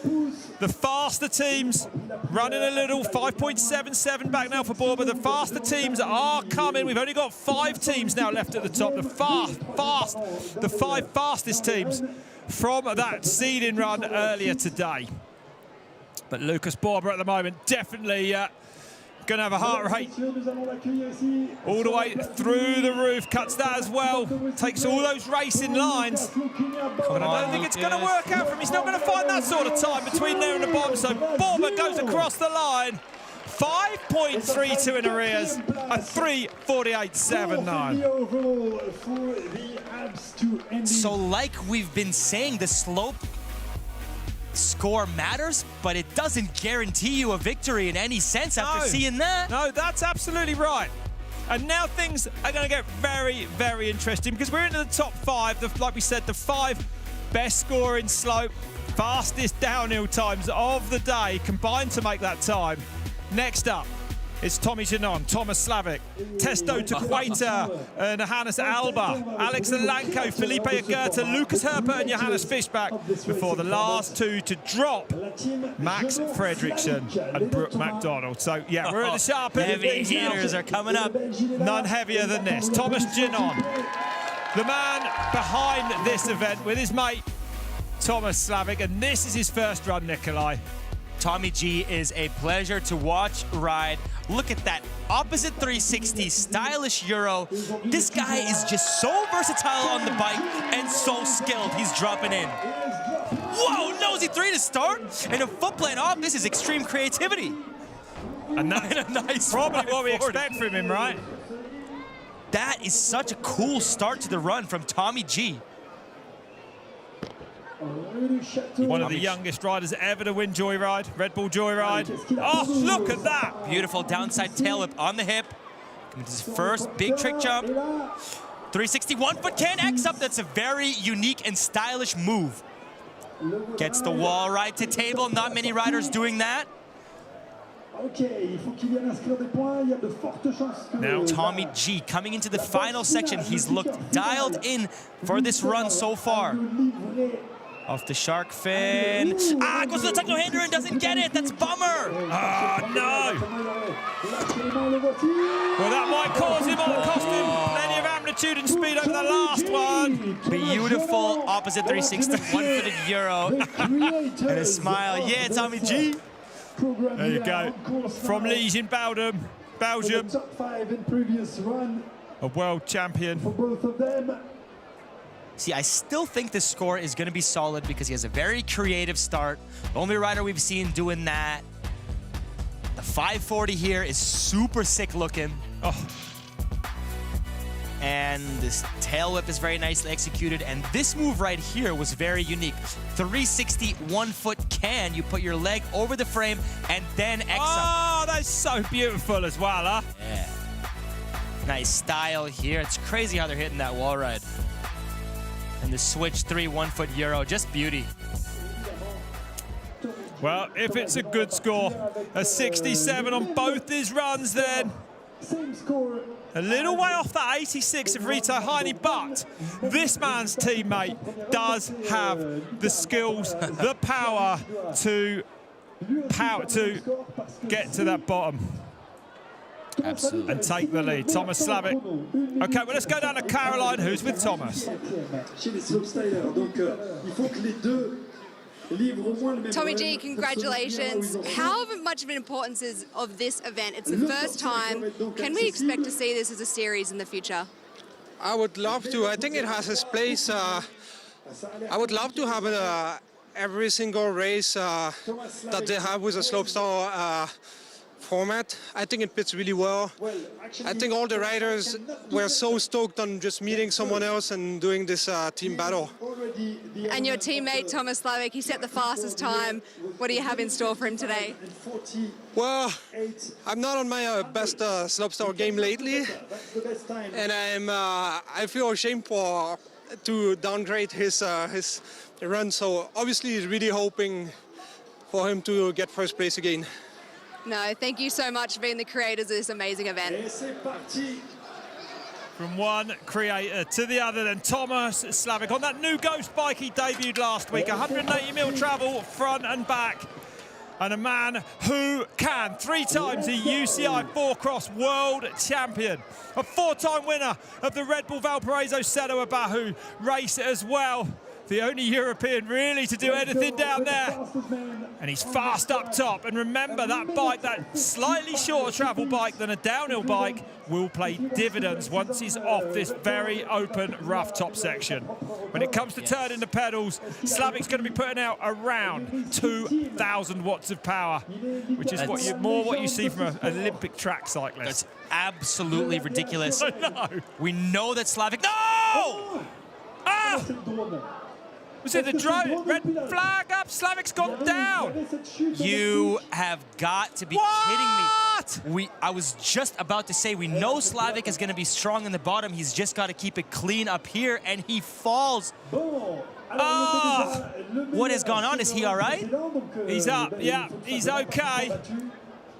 And going to carry on a couple of weekends with big crashes for Tomas Slavik. Had a massive one last weekend as well in his seeding run for the Red Bull Genoa Selo Abahu race. Wow. Top time in seeding as well for him, wasn't it? Yeah, I think it was, yeah. So Slavik, wow, that opens this event right up. That's for sure now. Oh, man. I think it was just a crash. Everything looks all good now. He perhaps had to straighten those bars up, but Slavik will put on a show through the streets. He's going to be a bit gutted as the man who brought this event to Sion. 18 months. Him and Thomas Ginon have been walking around the city with their dogs as cover. Everyone asking them what they're doing. So Slavik finds himself. Oh my goodness me! 42 seconds. I think he meant to do that. Yeah, major respect to Slavik for still trying to charge here at the bottom after the crash. He'll be annoyed. He will be annoyed. He will be very annoyed to have let Tommy G down, as he will see it, of course. But Slavik then. One of the greatest, not just street racers, not just four-cross riders, one of the greatest mountain bikers. 38 years old and still at the very top of his game. It's Vencl and Giovannini, though, that are still leading with 4 teams left at the top. Oh, Thomas, man. That would have been electrifying to see him compete for that time. Let's see if we can pinpoint what went wrong here on this crash.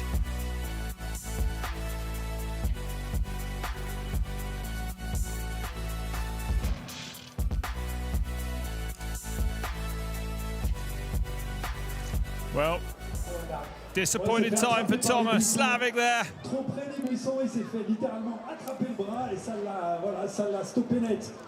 Not our production here at Red Bull TV this afternoon. So we're getting a few things thrown in there that we may not be used to. Testo Torquato now. Torquato Testa. Excuse me. Well corrected. Torquato Testa. Let's take a look at his first run. Torquato Testa, excuse me, sorry. A double tail whip on the hip.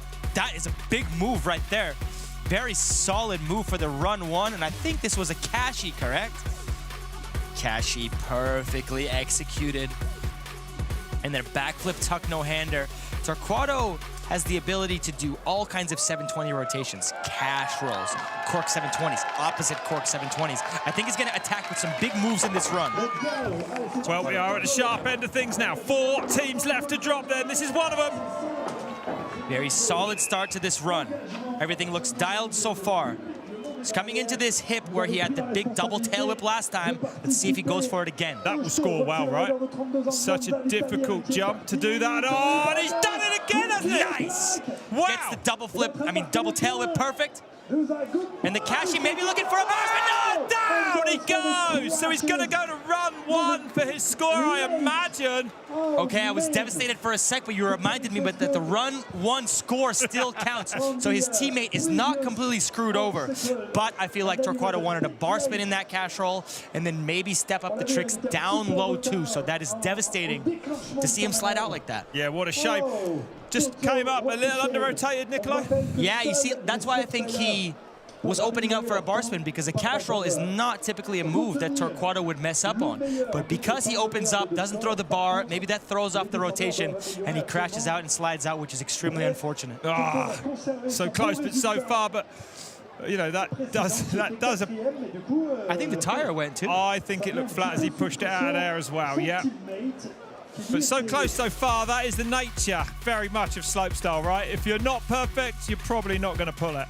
Yep, it's all about precision, especially with wood landings. If anything's a little off, you're going to be sliding out. Yeah, no grip. That's right. Exactly. Hard tires as well. See, look, he carves for this cash roll. He pops the rotation, and then right there, it seems like he kind of opens up to maybe throw the bars. Wow. So intricate. Result on previous one. Okay, well, let's go down to Caroline, who's with Thomas. Well, Tomas Slavik, not the run that you wanted. Unfortunately, you had a crash. What happened, and are you okay?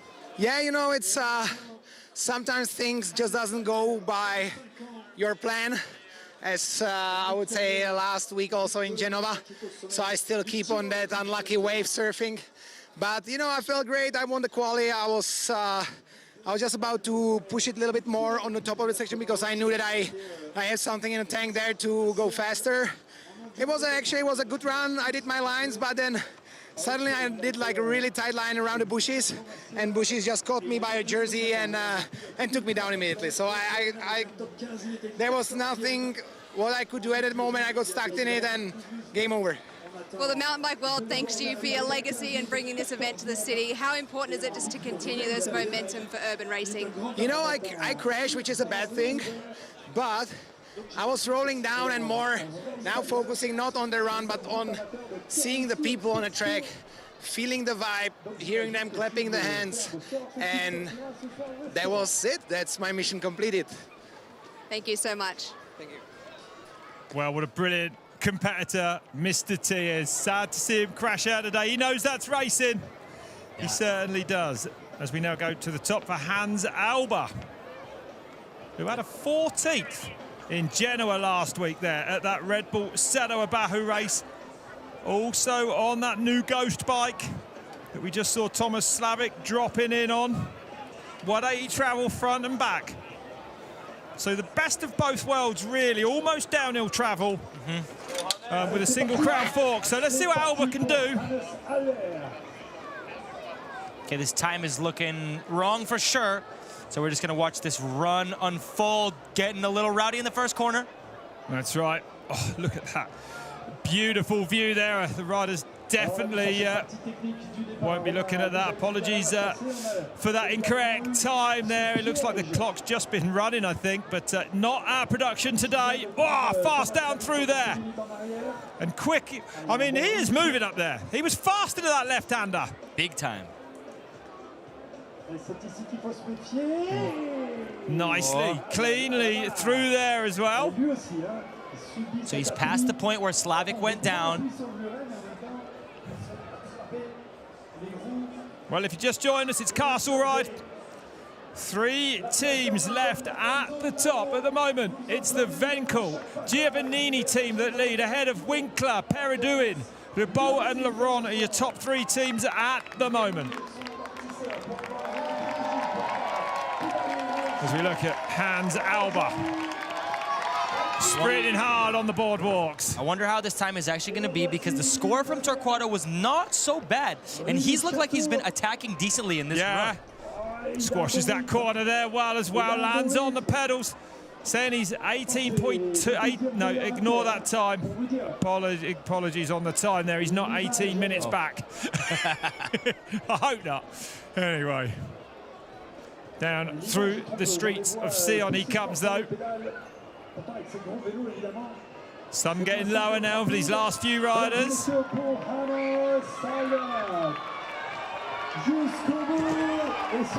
Alba hands across the line then. Finds themselves some way back. Avant que nous rentrions dans le top 3, top 3 is now, ladies and gentlemen. We'll see what happens. Well, saying they're third there. I mean, it wasn't... No, I think he was saying that the top 3 are now about to drop. Is that correct? It could be that the 3 are about to come in. Alanko, Agurta the next. That's right. Then it's going to be Lucas Hooper, Johannes Fischbach. Finally, the last 2. Max Fredriksson and Brook MacDonald. 2 big guns of their disciplines, right? Big time. Yeah. Strong team. So 3 teams left to drop now. And it's Alex Alanko now from Sweden. Okay, so we're looking at Alex's first run, starting it off with the switch 360, then getting the tail whip here, and this is just ridiculous. That is an opposite corked 720. Opposite cork 720 on that jump, which is so difficult for airtime. And then another switch spin there on the final jump. So Alanko is pulling out all these technical opposite moves. And let's see if he tries to step it up for the second run. Why do we see so many top Swedish riders in slopestyle? The Swedes are something else. They're so gifted. Bar spin up, switch 3 down, and a nice double bar spin there. He looks so smooth at the moment. Inward table on the hip. The Swedes have been such a powerful force in slopestyle for so many years now. Is it because it's so dark there in the winters they just live in the skate parks? Big time, and he steps the single tail up to a double tail. Oh! The switch corky! Alanko is so on! And that was beautiful. Okay, Look at that. tail whip up, almost jumps out. Oh my God, 360, and that was rowdy. Alex is really stepping it up heavily for this second run. Yeah, he is. And this will hand over nicely to Felipe Vergara, a downhiller with some real pace then. He's got a bar spin or an X-up one-hander even. Is he going to try this cork 720 regular way to link it with the other one? And then hard. He does the switch 360 inward table, and that is a solid run for Alex Alenko. Let's see what that gets rewarded with then. Impressive run, wasn't it? Big time. As you were talking about how dark it is in Sweden in the winter, he pulled out that double tail whip, which made me go crazy. It was bad timing on my part, Nikolai. Excuse me. So double bar spin there, technical, and then right here, you got to squeeze that double tail whip in. That's insane, right? Big time. Yeah, that's a tough move. Especially when you have this next. Switch cork 720, as if a regular cork 720 is not already difficult enough. And what does switch mean? That's opposite. That means he's doing a backflip 360, rotating in his unnatural direction. So that's like writing, writing something with your left, but like writing a difficult word, you know? It's not just like writing your name or something. This is impressive stuff from Alex Alenko. Yeah. It's literally like getting on a snowboard if you're a snowboarder and changing your feet position, right? Like putting your other foot forwards. It's like that. It's like absolutely opposite. Have I confused you with that? Yeah, because I don't know if it's more like putting the opposite foot forward or just spinning the other way. Yeah, so doesn't it come from your feet position, though? Yes, so. You know. It goes 84 for both runs. 84 for both runs, so not good enough to take the lead. Good enough for second, though. And it's a 1:49. I'm surprised to see the judges not rewarding that run a little bit more for the double tail whip. Yeah, on a tricky feature too. Well, Felipe Vergara now to drop in then from Chile. Santiago, young and hungry, this man. What's he going to do? Headwind now for him down his first straight. Maybe it's been there for some of the other riders as well. Hops up onto there and gets those pedal strokes in where he needs to. So Vergara has been second at Red Bull Valparaiso 3 times in his career, can you believe? That is tough to do, and he looks pinned. Yeah. His team could do some damage if this run stays clean. That's right. I think it will. 4th in last year's, Red Bull Center Bahu series then as well for this fella. Whoa. There's the corner that took out Slavik. Just hops over there, lands on the brakes as well into that tight left. Pretty nice left there. And these tight turns, of course, you can make so much time in them. Harder to make, 1.9. He's close. Yeah, he's in touch. So this is good then for Felipe Vergara. Can he find 2 seconds down here? He's unclipped. I wonder if that was intentional or not. I don't think so. Weird place to unclip though, huh? Sat down resting, and you know, that might be sensible because as the track now gets flatter, he may have some power left in those legs to really get him down the bottom and really make some damage. Nearly 50 kilometers an hour through that speed trap. Let's hope so. He's been pretty smooth this whole run. 2.45, so losing a bit more time. Oh. He went deep on there, and that's not going to give him the speed he would have liked if he'd caught that landing a little earlier. So definitely riding with some conviction, some aggression down here at Vergara. Oh, and just burying himself now on this final drag. Down to that finish line. Okay, coming into the final jump. Hopefully the time is going to be good. I don't think he's found that 2 seconds. Vergara goes across the line, 1.41. It's close. But Vencl, Giovannini, living to fight another day there. So slipping into a podium position. Ahead of everybody, ça c'est vraiment là.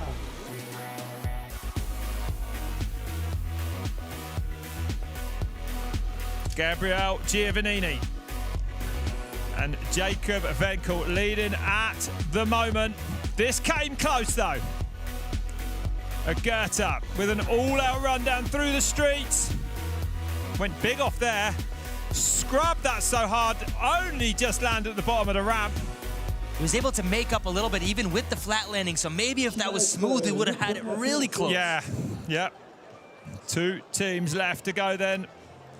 Alenko and Vergara moving in a second place now.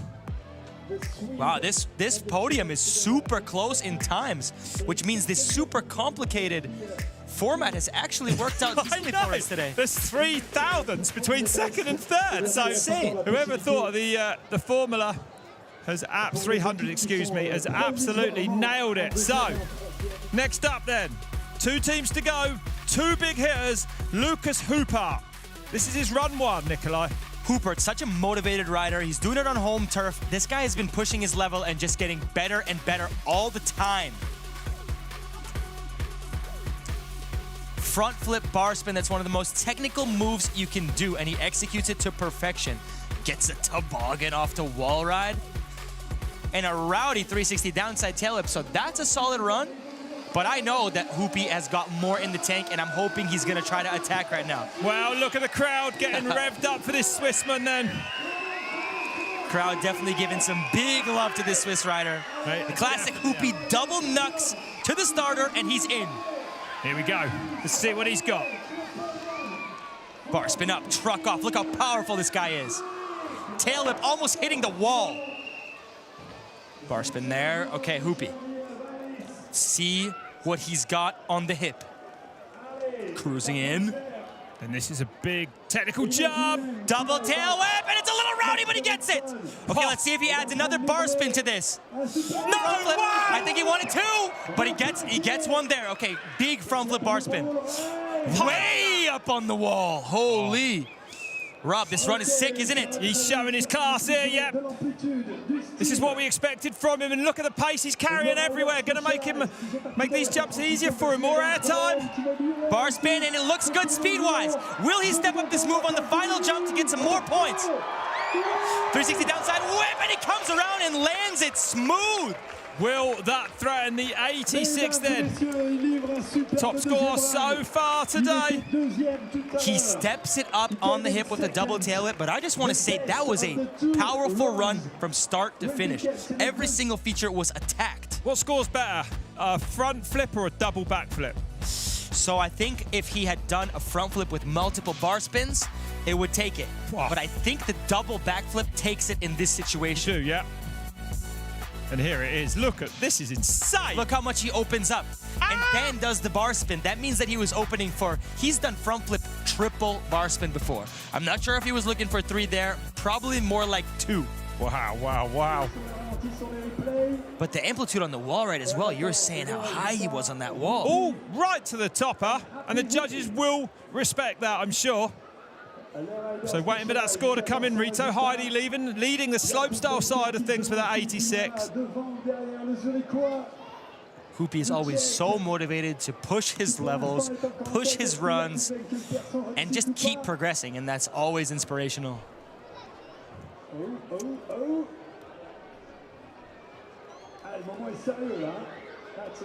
Waiting for this score to roll in now then. Usually when the scores take a while, it means it's a good score. Yeah, that's right. They're deliberating. The judge is under more pressure than anyone at this moment in time. We still have to wait. Johannes Fischbach, a result before we say anything. Nervous times. The local Swissman, what's it going to be for him? What do you think? What are you thinking? And there are the judges, feverishly looking at replays. There's smoke coming off that pen there. What's he got? A 92. So a 92 second run. That takes the lead in the slopestyle. That is insane. The judges rewarding. Yeah. Let's see what next. Yeah. A 92 then. So a 95, of course, the benchmark score. So we are building up towards that.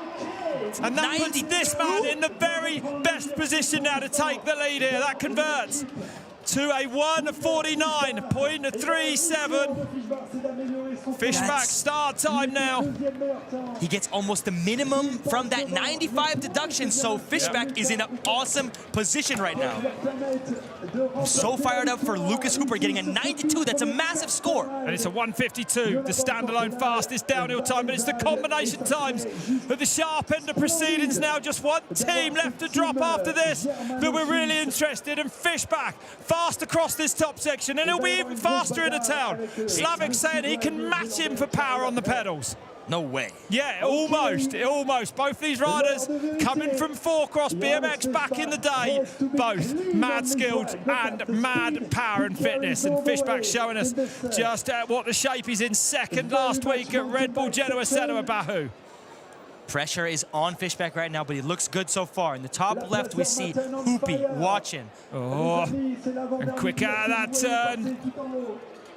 And again there as well then for Johannes Fishback, the German rider, 37 years old now. Well, that split not going to be correct there, so ignore that. But I think that means he's in the green, no? It could do, unless it's just, we'll find out a little bit further down, I think. On that single crown fork, not on a downhill bike. So a disadvantage perhaps on that very exposed top section, but now that bike should pedal quicker than a full-blown downhill bike. 48 kilometers an hour through the speed trap. He's going to squash this hard, yes. Nice, that's looking good. And then again, more power down, ignore that split time. 3:43 is the finish time he needs to beat. Let's keep an eye on that then. Ah, smooth. Sits down quickly there just to rest those legs for a second. And if he's got anything left, it's going to be all out from Fishback. So 3:43 is what he needs. It's going to be close, you know. So Fishback, what's he got left in those legs? Here he comes. It's going to be really close. He squashes it, and he takes the lead by 2.2. 3:41.26. Now your time to beat. Hooper, Fishback now lead. Wow, incredible stuff. With all the pressure on, huh, Rob? He makes it happen. What a run that was. Yeah, incredible. Wow. Amazing to see. I mean, he waited at the top, seeing the guys struggle, waiting for Hoopy's run. Hoopy gets a massive score. Yeah. The pressure is on, and he does a lead run. He was up there for ages, and then he would have known that score, I'm sure. For sure.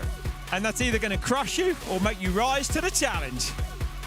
And Fishback only knows how to rise to the challenge. So on the podium, whatever happens, he's going to be second at worst, that team today.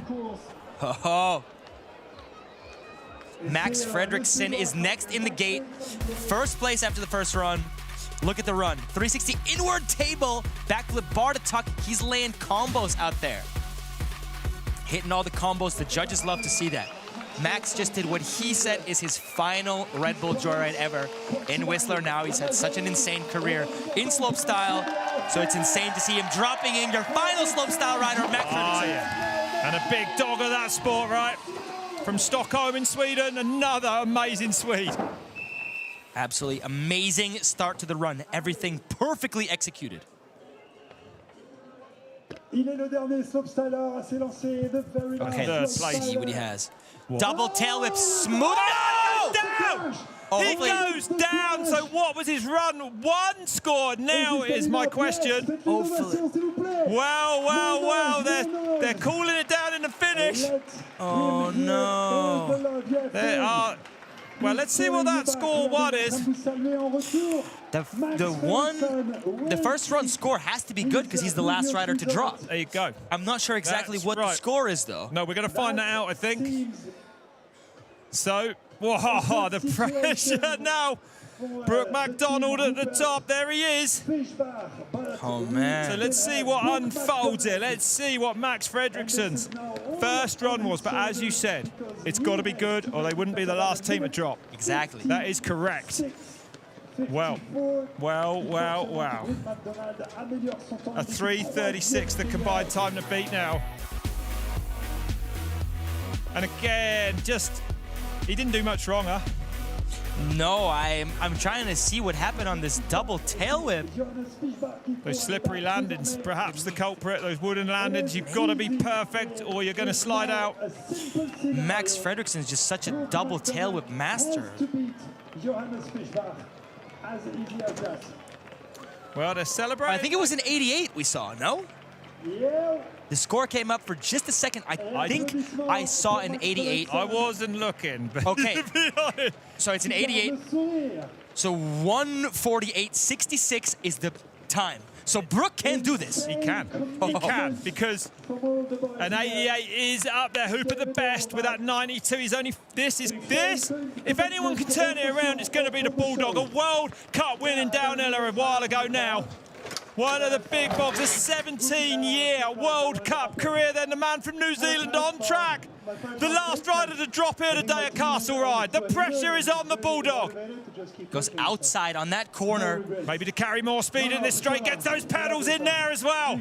He will be ferocious on this top section. He is never scared, this man. The Bulldog is charging. Look at this shot. It's all on Brook MacDonald's shoulders. Oh, man. Very good pace down there. Oh, gets a bit sideways, hard on the brakes into there, but he looks good up there for me. Looking pretty locked in. Yep. Makes it past the spot that took Slavik out. Fishback and Hooper, look on then as the last man charges down this mountain. Doesn't get stalled up in that tight right hand. He did that well. And now he's about to hit the tarmac and things are going to get physical. Big gear there for Brook MacDonald. Oh. 12.82 off. I think that's incorrect. There's no way. No, it's incorrect. Ignore that split time. So sorry about the timing. It's not our production today.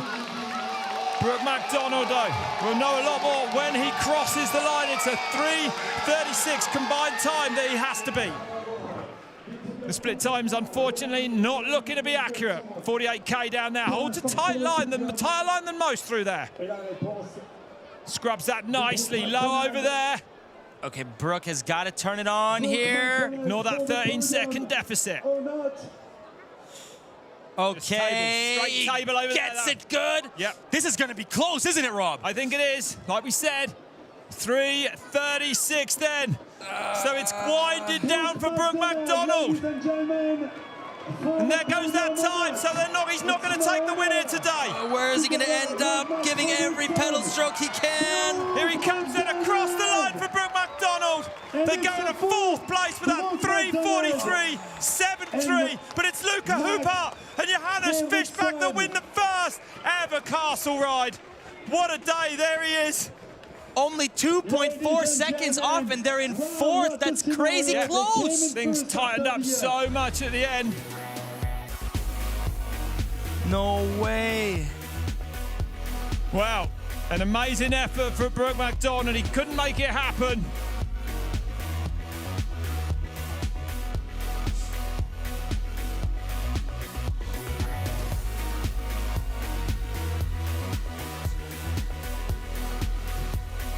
So, well, Brook MacDonald doing everything he could there. Unfortunately, not enough. And Giovannini was so fast. You could have a look at the... And there are the slopestyle rankings. It was Lucas Hooper that won then. The final results here for the slopestyle. What a competition on such a difficult course. These riders threw down some incredible runs. Terrier, perfect execution throughout. Atkinson had bangers and tech stuff.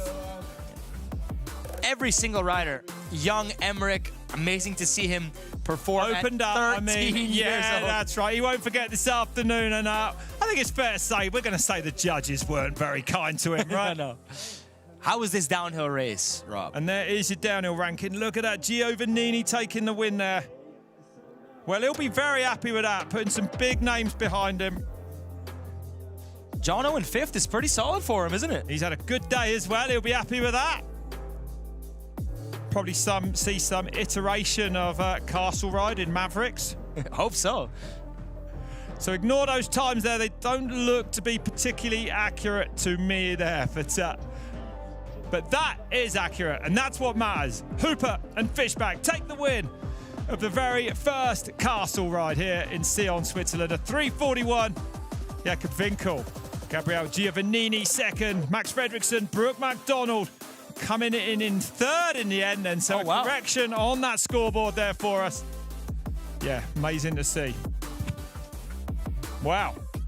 What a day, huh? Jono Slavik the organisers of the event find themselves a little bit further down the order. But that format delivered. I am so impressed with the format. I was really speculating. I wasn't sure how it would work. You were also nervous for it. Let's be honest. Last night, we were heavily into the equation at dinner. We were like, we were doing some serious math. We had smoke coming off our abacus trying to work these things out here this afternoon. But the formula worked, the times are tight, and we've had a great day's sport here in Sion. A beautiful evening there. Okay, well, let's go to Caroline, who's with our winners. Ici, nous reprenons le rythme de la Thank you everybody for gathering back down to the finish bowl. Ready? La suite du programme. Congratulations, Hoopy and Johannes Richtbach. You are the kings of Castle Ride. And Hoopy, this is your first ever urban slopestyle win. How do you feel?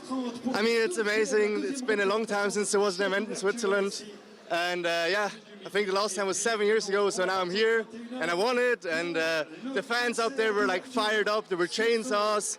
And I was like, okay, there's no way I gotta not step it up. So I went for it and got a super high score and won it. So yeah, and my teammate won it. Yeah, we won it together. So wow, I don't know. It is. It's the ultimate new format. What do you make of this format? It's the first time it's ever been done. Slopestyle meets urban downhill. I mean, it's a really, really cool event. It was honestly, it was a lot of pressure on me because I could hear from the top that he had some really good run. So I tried to put down a heater, and it was good. I had a good run, so I'm pretty happy. And from qualifying in that #2 position, where did you find the time on course? I just tried to stay a bit more clean because in the qualifying I was maybe a bit too hectic. Like I had some slides, some drifts. Now it was really a clean run, I would say, and yeah, just happy to brought it down. Well, congratulations, Hoopy and Johannes. You are the 2025 Reboul Castle Ride champions. Well, congratulations to them indeed. What an afternoon, eh? What an afternoon. First time ever we've seen two very different genres of mountain biking come together, and it worked out. What a race that turned out to be. Absolutely. I can't believe how good this worked, actually. The teams really worked together, as we could hear. They were putting the pressure on each other. They're rooting for each other. It was different, and that's awesome. And we had crashes in the downhill. We had sometimes it was the slopestyle riders who couldn't deliver. I like the way that the slopestyle kicked things off because, you know, it added so much pressure to those downhillers that were dropping a bit later, didn't it?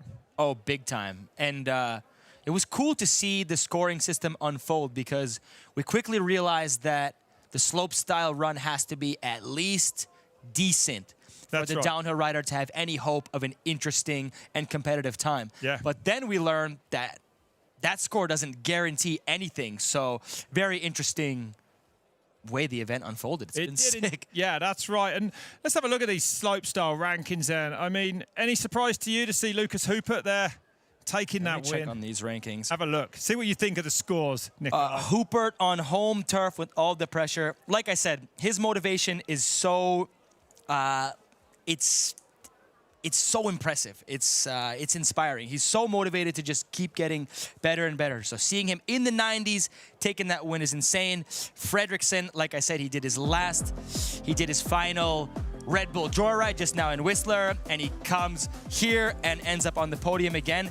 And Rito Heine, remember that name, stepping it up. Yeah. And Rob and I going crazy with the double flip. I love Only this rider run, seeing that. Yeah. Now we're going to look at some highlights from the winning run from Lucas Hoopert. But amazing work by all of these riders. This course was tough. It was physical. Yeah. Here, look, Hoopy starting off. Just look how strong each feature is for this run. Just the landings. Look how effortless it looks to him. That's what I can't believe. When it clicks, it's just glorious to watch her slopes. It's beautiful to watch, man. Big the way they collect that bike and just put it back under him, I love it. It's incredible. And the judges really rewarding him for the amplitude, the perfect landings, and just looking dialed out there. Yeah, amazing stuff as well. Let's have a look at those downhill results then as well, the standalone. Well, let's have a look at the team results then. They're going to come up, I think, now. And it was Hooper and Fishback that took the win there. 3:41 combined time, just ahead of Jakub Vencl and Gabriel. Giovannini, I mean, look at that. Yeah. Just over 2 seconds in it. I don't think we thought, let's be honest, last night when we were doing our calculations, we couldn't work anything out. So that worked out amazing. It's incredible. What about Jono and Slavik? We were talking about him all day. We put too much pressure on him. Yeah. They organised the event. They finished towards the bottom. I think they're going to be quite happy to bring that back. And look at that beautiful, stunning view down the Rhone Valley. And some stunning riding as well. There's Johannes Fishback, teammates with Hooper, one of the 2 riders that took the winner at Castle Ride. The man who can do it all. He can jump, he can pedal, he can sprint. And he just seems to be getting better and better and better as well. Yeah. For sure. Are we going to see another one, do you think, huh? I think it's a great format. Maybe we should roll it out. I would love to. I think you and I should be a team on track. What do you think, Rob? I think that would be all right. Yeah, if the downhill was a little bit more mellow, we could do that as well. But it was Gabriel Giovannini that won the downhill ahead of Hannes Albert. And it was tight, 49.9 seconds, standalone downhill time. Wow. Albert with that 52. Fishback with that 52 as well. Brook was he's going to be a little upset as well. I mean, yeah, it was interesting to see how, a lot of riders waiting at the top for those scores to come in as well, adding pressure on them. But yeah, Brook MacDonald right in there as well. Yeah, Jono Jones 5th. I'm impressed with Giovannini because at the time, Vencl came in with like a way higher score. And then when Giovannini came down, they went up pretty significantly for a long bit of time before the big dogs in the end came in. So what about this as a format? The downer has to do slopestyle. The slopestyle rider has to do downhill. How's that going to work out, huh? Oh, I don't know. I think for some slopestylers are pretty decent on there. Some are not, and the other way around. Yeah. Some of the downhill guys can jump and... Yeah. And I mean, we saw them all riding the course. They were styling out, so... Yeah, they did. It was cool. Well, Caroline, you're still there, Carol. Let's go back to you in Sion. Overall today has been an absolutely amazing experience. The vibe and the camaraderie is probably the one thing that I noticed amongst these athletes. They were formulating at the finish. They didn't know the scores. That true blend of tricks as well as speed, it came together, and I think overall it's an event that hopefully these athletes want it to stay. So amazing crowd and amazing racing. Can you hear us, Caroline? Oh, we've lost connection. Guys now. Hello, Caroline. How you doing? Yeah, what do you think of the event? Rob. I'm very well, actually. We loved it from here. It looked about as wild and wacky as we thought it would. What was it like on site there? Always great to see so many people enjoying, an afternoon sport like that. It was. I mean, we've got people having an Aperol spritz in the... We've got everyone just so up close and personal, having their restaurant meals. But one of the most important things I noticed was Max Fredriksson. He crossed the line in the qualifying. He set that #1 score, and he turned around and said to me, "Oh yeah, this is a team event, right?" And then looked back up to his competitor. So it really is a new movement for the sport, and that was the feeling that I had coming through the riders today. And what are the riders feeling about the equation, the all-important equation? But from where we were sat here today, the downhill times were tight. It looked like it worked. What were the riders' feelings on having, the slopestyle riders having those points converted to times? Did they feel like it worked for them? Yeah, the feedback was definitely strong. There was the downhill athletes that were scared to push from the qualifying because they knew the risk reward, especially on the top part of this course. The feedback was it really was more of that true downhill start and that urban finish for the downhill. So yeah, there's a little bit of a fear from the downhill to push, but from the slopestyle, it worked out. I think the conversion from the score into the speed worked, and the result showed today. I think that's exactly what we thought as well. We're actually just waiting at the moment for them to get the riders up on the podium. Nikolai, have you got anything to add? What did you think of the slopestyle today? It was... the slopestyle as in the course, because it was different, wasn't it? Normally, it's a lot more gravity fed. Those riders, they're not used... That was physical for slope. I'm not saying slopestyle riders ain't fit, but it was physical for them, right, to sprint at those jumps. Is that unusual? It's extremely unusual to have to work that hard for speed in an event. At an event that we usually ride, like the Crankworks events, slopestyle, even District Ride, which is pretty similar to Castle Ride in a way, there's always that natural speed. So you're honestly more on the brakes than you are pedaling. Whereas on this course, as soon as they got out of that first section, it was pedaling pretty much everywhere after that big hip. So different mentality, different power output. Yeah. And honestly, you get a little bit exhausted from how hectic slopestyle runs are. You know, like I mean, it the gets tricks all are not. hectic. They're not. It's not like the tricks aren't physical, right? You've got to be. Yeah. Yeah, exactly. It's hectic. It's physical. So for those riders, I bet it was a similar energy output for the slope guys as for the downhill guys, because both courses look so physical, don't you think? Well, you know, that downhill there was the best part of 2 minutes long. I mean, we've seen World Cup races of around that length. So maybe going forwards, we might see more tactics in place. Like you said, you know, some of the downhillers, they're all out at the top, but then some of them taking their time a little bit in that middle section, saving some energy for the bottom. I don't blame them for that one bit. No, that's right. But, you know, and also the bikes are so different. It was nice to see a downhill bike working on a slopestyle course because they doubled up on the bottom of the track. That's true. That's true. I wonder if for the downhill guys that was a difficult part of the track, like hitting the jumps with the bikes, or if it was more difficult for them up top just because they're attacking so much harder. What do you think? The downhill bikes are going to work better at the top of the track. Yeah. You know, they're gravity fed. They're going to feel big and slow. They're going to soak up the lips on those jumps at the bottom. It's a different thing. Well, we can go back to Sion, where Caroline is with, I'd imagine, a very happy Max Fredriksson. How's that audio? We can hear you, Caroline. Over to you. Max Fredriksson, now you had the #1 score coming into that final and you went down. How are you feeling? I did a small mistake that, didn't really end up landing a run for me. Like, I wanted to step it up. I got super hyped when Hoopy landed a good run and jumped up before me. So I was keen to up it, but couldn't do it. What's your thought on the format from your perspective? Do you think it worked and the calculations were correct? I think so. I love this format. I really hope it turns into more events, maybe a series or whatever. Like, it's a cool thing. Crowd's crazy. Everyone seemed to love it. Amazing. Well, congratulations, Max. Thank you very much. Big wound on his arm there. We're going to go now to the podium. But it's so brilliant to be sat here and hearing just that everyone thoroughly enjoyed it. I don't think you can go far wrong with an event in a city. We saw it with all the Red Bull Center Bahu races. The atmosphere is amazing. You know, the people are already there. So we're just going to wait for the teams to come up. I believe there won't be individual trophies given out. It's going to be Hooper, excuse me, Johannes Fischbach, Jakub Vencl, Gabriel Giovannini, the team in second place, and Max Fredriksson and Brook MacDonald. He'll be happy with that. He leaves back to New Zealand tomorrow. Big time.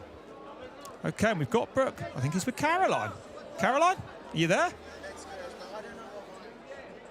Yep.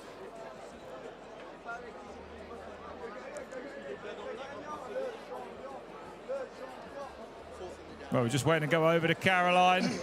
She's with Brook MacDonald. Brook MacDonald, you ended up with a great day, 2 results in the overall, as well as, how did it end up for you?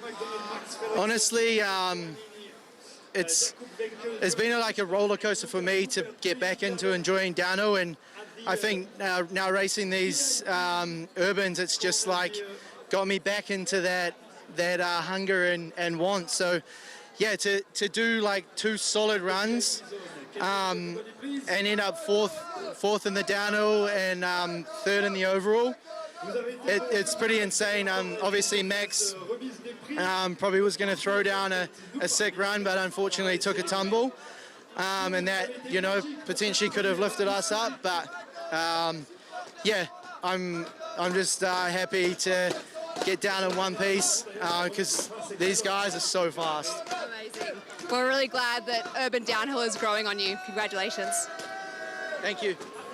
Thank you, Brook. Yeah, he's got a long flight home tomorrow, but it's been amazing to see him, another rider really transform it, and, you know, a new lease of life with these street races. And, of course, Brook MacDonald, the story with him, coming back from, you know, injuries that no one else would have done in the past. Amazing to see him. He's got a long flight home tomorrow, but, yeah, I think he's going to be happy enough. 4th in the downhill at 52.92 for him. Jono Jones is going to be pretty happy with that behind him as well. But it sounds to me, and we're not going to put any pressure on anyone here, but it sounds to me like we need a series of this. Big time. Yeah. with so many questions going into this event and how sick it went and how entertaining it was and the atmosphere and the energy, this might be just the beginning of something incredible. That's right. We might end up bringing all the slopestyle riders to the Red Bull Cedar Abajo series. All right, Caroline, back to you. Well, thank you everyone so much. I absolutely had the pleasure of coming on board taking you from the heart and soul of Sion, Switzerland. This was a complete success where urban downhill meets urban slopestyle. Thank you so much for having me. Thank you so much for coming over, Caroline. It's been amazing to have you on site there. You've done so much for us. Amazing. Nikolai, this might please you. You're going to know what's coming next a lot more than I am about it, because we are not far away now from Red Bull Rampage. It's coming and I'm going this year. Oh, you're going? Some podcasts. You ever been to Rampage? Not since 2008. So it's been a while, man. Look at this. I can't wait to get to the desert. Red Bull nothing Rampage like it, right? Is the most notorious event in mountain biking. It's so gnarly. It's like nothing else. It's just a spectacle that you got to see, so must watch. We'll be there. Nothing better than seeing it in the flesh. Absolutely not. Well, I think we're going to wrap things up now, Nikolai. Thank you so much for joining me this afternoon. We've enjoyed the inaugural Castle Ride. It worked. It was brilliant. So thank you very much. Thank you for joining us at home, and we'll see you next time on Red Bull TV.